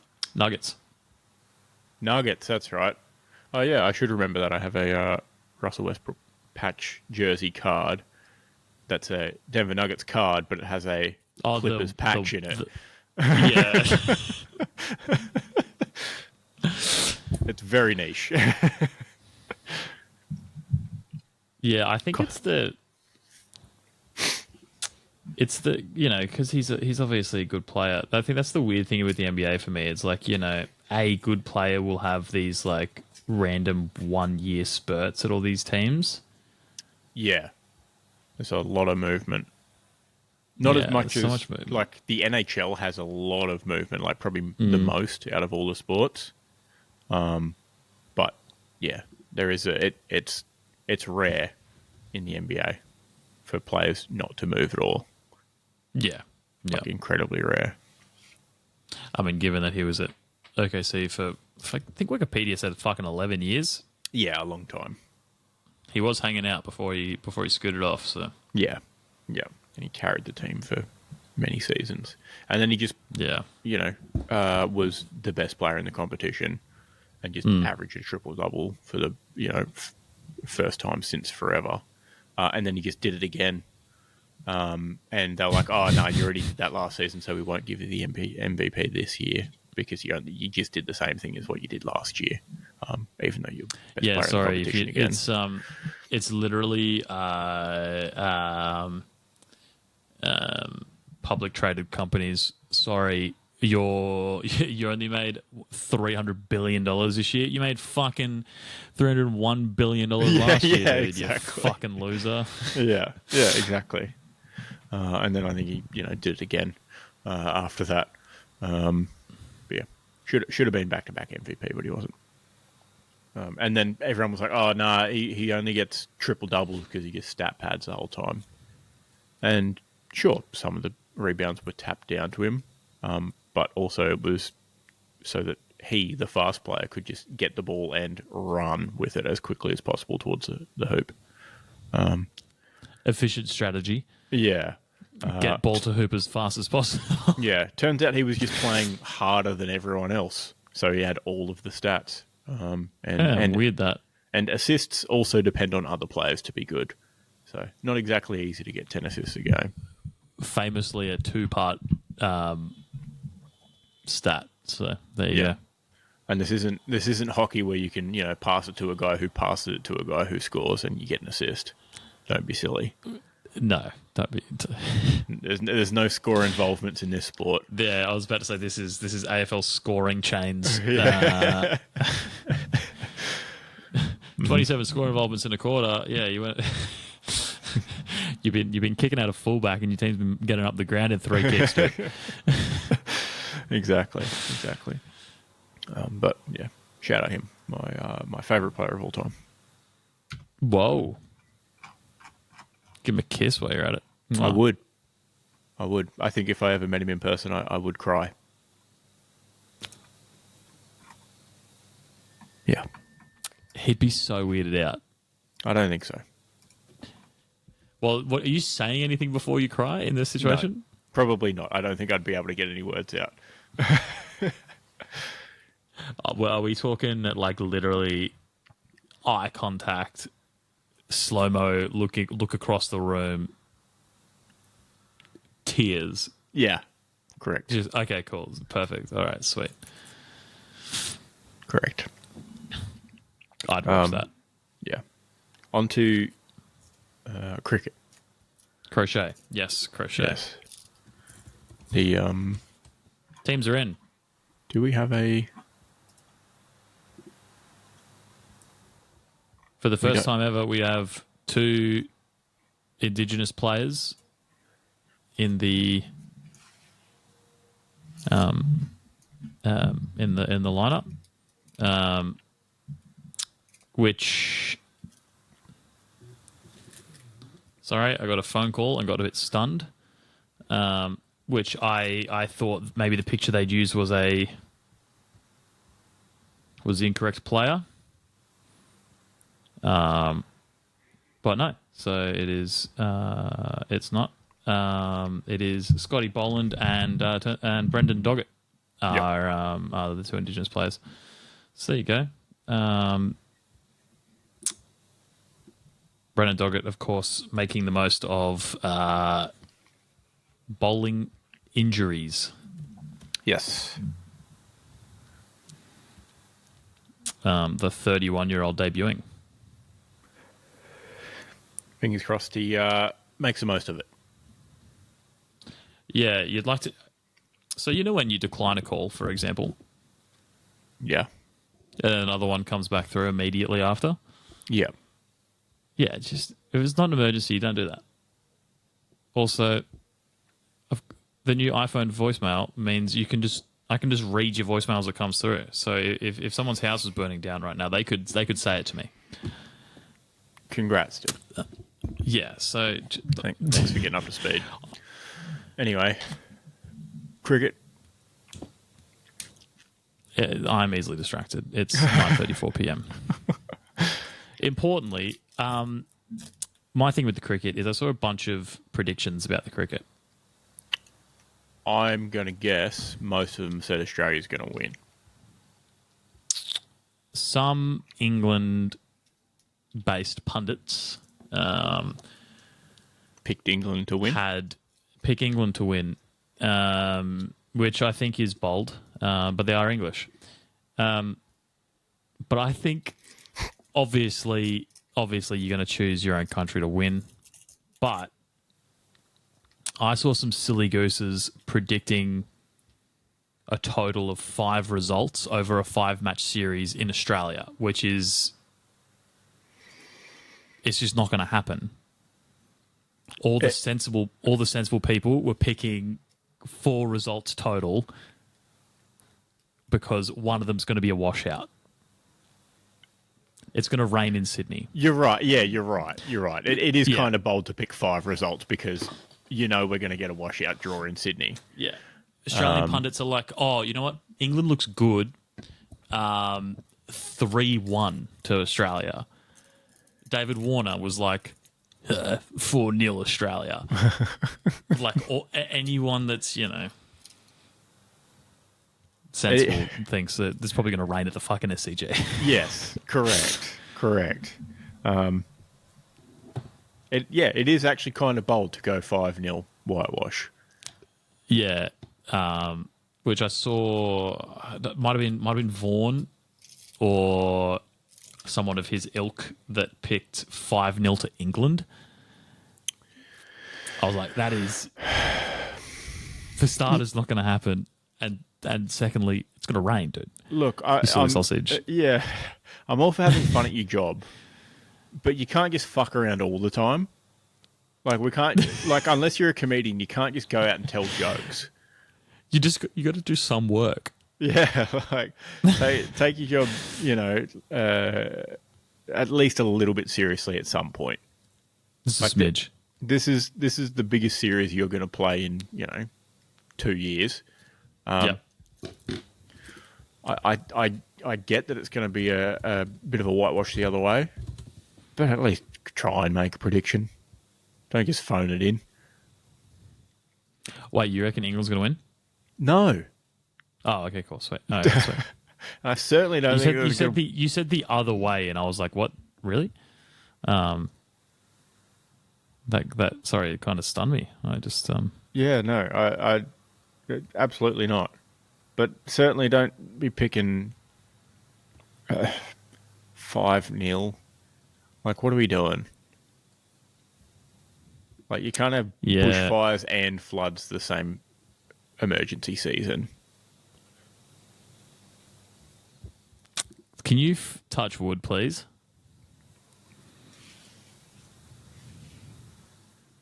I think traditionally you can just touch your noggin if you don't have any wood around. I think this is some sort of chipboard wood material, this table. So I'm all It was wood at some point. Yeah. Your desk is a wood hot dog hybrid if it's chipboard. It's a wood dog desk. Yeah. But yeah, so I mean, look, bold calls, but they're going to do what they're going to do. Once again, it's just another example of people wanting some controversy on the internet. Yeah. Good word and accurate pronunciation for this series. It felt good. It felt really good, if I'm completely honest. Yeah, I'm sure. Yeah. You see that one English spin bowler that was really good. Monty Panesar tried to roast. Well, he made comments about Steve Smith's cheating scandal. Yes. Yeah. Steve Smith reminded all the journalists in the room that Monty Panesar made an absolute fool of himself on Mastermind.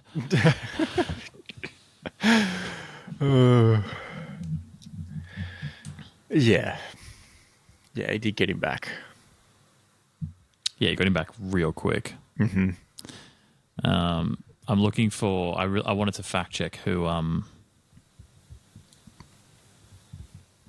said 5-0 because I don't want to throw Vaughan under the bus if it wasn't him. What's your actual prediction? 4-0. Yeah. Yeah. I think it's sensible. There will be 4 results. There may be 5 results, but there will definitely be 4 results. And it's going to be 4-0. There's not going to be any draws that are played out as draws that aren't draws due to weather. Say draws one more time. Draws. Yeah, thank you. I needed that one. But no, no chance. It's different gravy over here. Our field's It's actually absolutely different oval gravy. shaped. We don't have a field called the Oval that's a fucking rectangle. There's no slope. There's no slopes. Well, like there is, like down from the middle, but it's Marginal. But it's not from left to right. Yeah.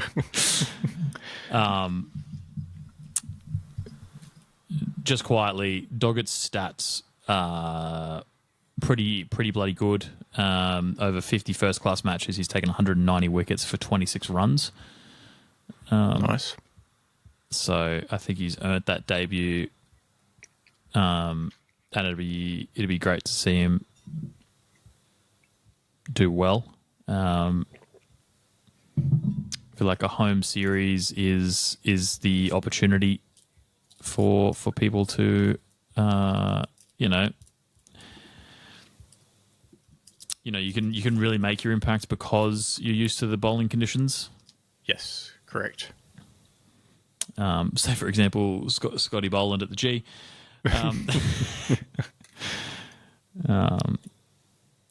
But yeah,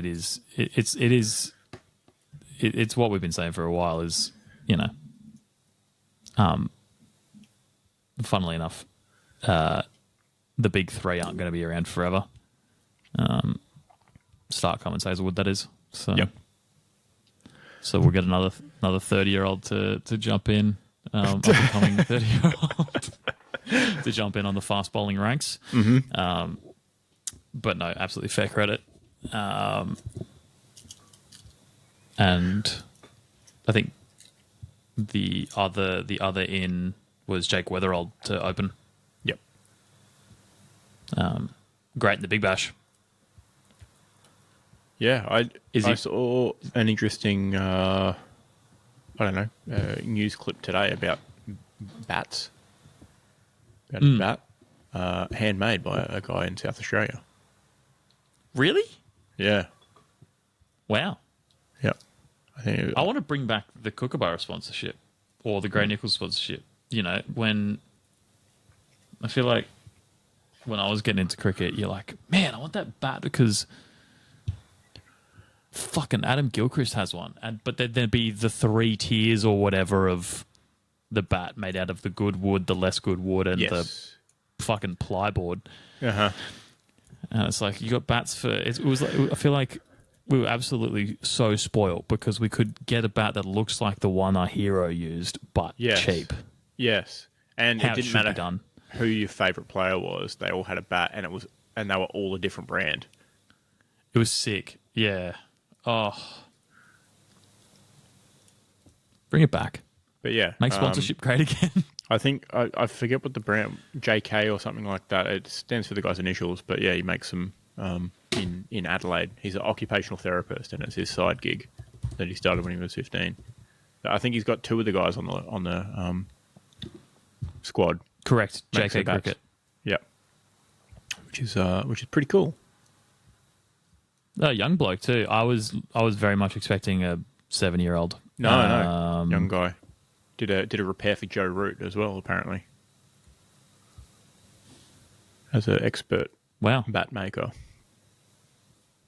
You can go, you know what? I love to use the bat Jake Weatherald uses. Yep. Or you can jump on this dude's website and go, can I please get a custom bat? Custom, yeah.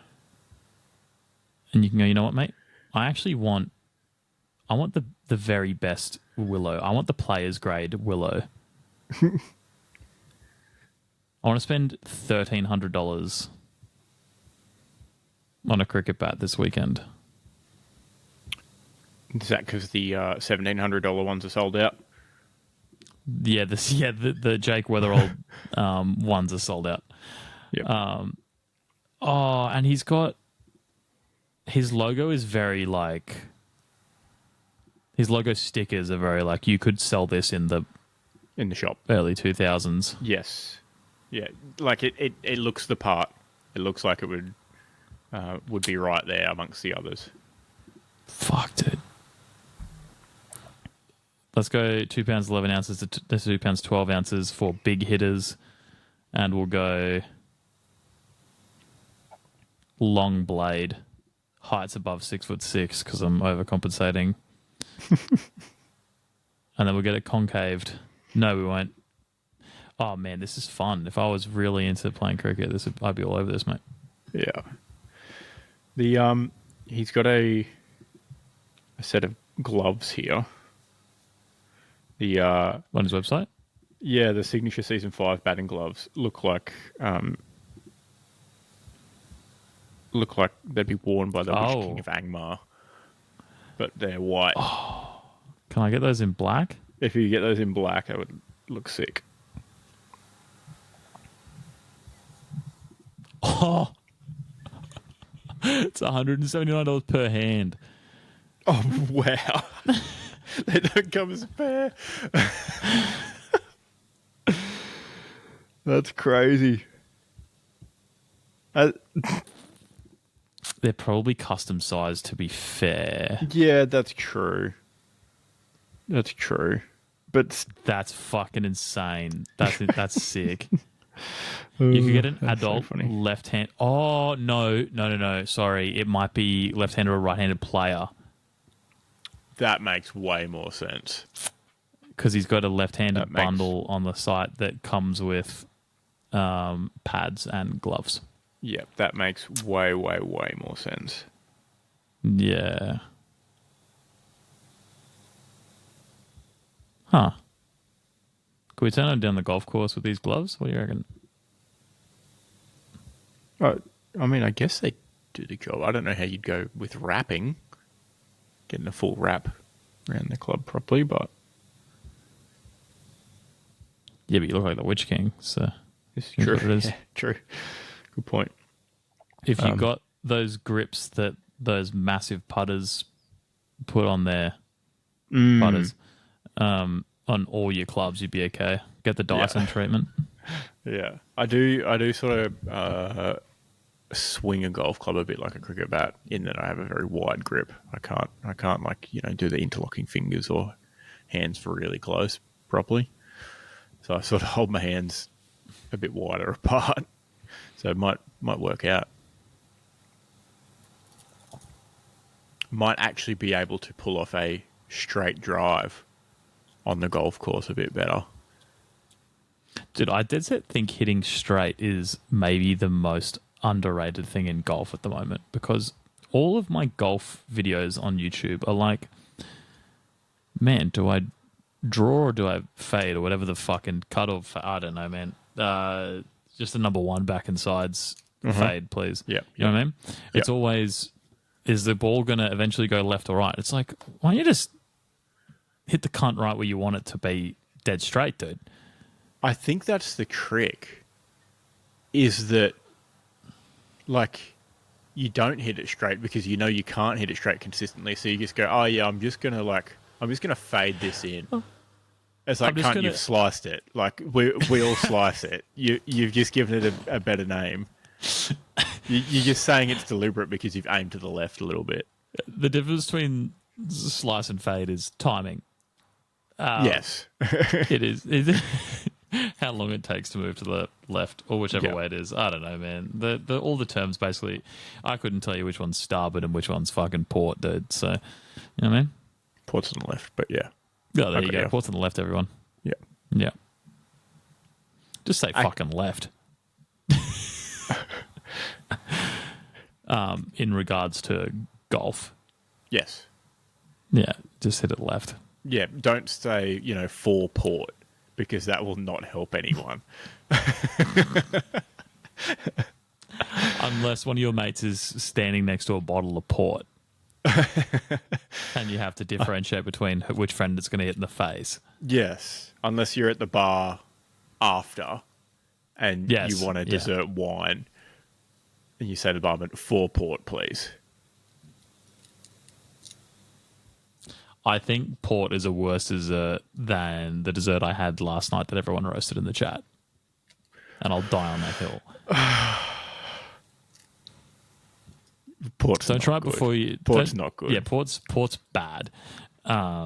It was just oats with berries on top, with yogurt on top of that. And it was vanilla yogurt, vanilla protein yogurt, and it was a delightful dessert, okay? It looked bad, but yeah. It looked shocking, but it was I'm sure it was fine. it was healthy and actually pretty tasty. Cope. Not cope, sorry. Oh, fuck. That's all right. You'll be a lean, mean running machine at some point, and you'll be very mean because you'll be so cranky from eating that food over and over again to get lean. No, because the thing is, once you get to lean, you just stay lean by eating more food. It's the losing that's hard. Yeah. So we'll be all good. I'll be able to eat rice again one day. Mm-hmm. Stay. Somehow that trick hasn't worked out for me. The not eating rice thing. No, staying lean by eating more food. Quite the opposite, in fact. It works to an extent. Yes. Yeah. You get to eat marginally more food than what you're eating currently, I imagine, is what you're saying. Nah, probably like quite a bit more because I'll be still running. Yeah. My my cut is reasonably fast if I wasn't running. So hopefully it's just super quick, dude. Please. Please, Lord. It's okay. I like Pepsi Max, so it's all good. Yeah, that's fine. Yeah, that's what you need. Over caffeinate, win the game. Yeah, that's all you need. Anything else? No. All right. Let's flip a coin, shall we? Whose flip is it anyway? It's a real question. So you got it wrong last week. You are correct. All right, sir. Hell yeah. Hopefully I can be correct again. Let's get ready to fumble this coin up in the air until it rotates around and then we catch it again. Good one, dude. Can you see it? Yes, sir. Ready? Heads. It's going to be heads. Oh, tough look for the boys. Is that a streak still?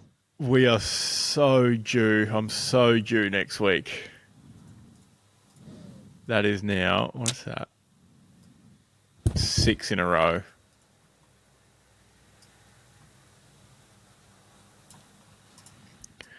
That's no good. 6 losses in a row. We need to break this. Yeah. I was hoping we broke this before the Prem came back, but... We've got 2 wins in our last 13. Not great. And 4 in our last 16. Really not good. Not great doesn't really sell it, if I'm honest. No, really, really not good.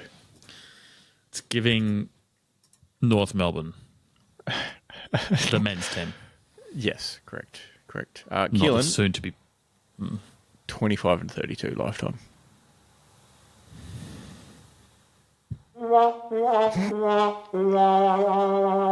But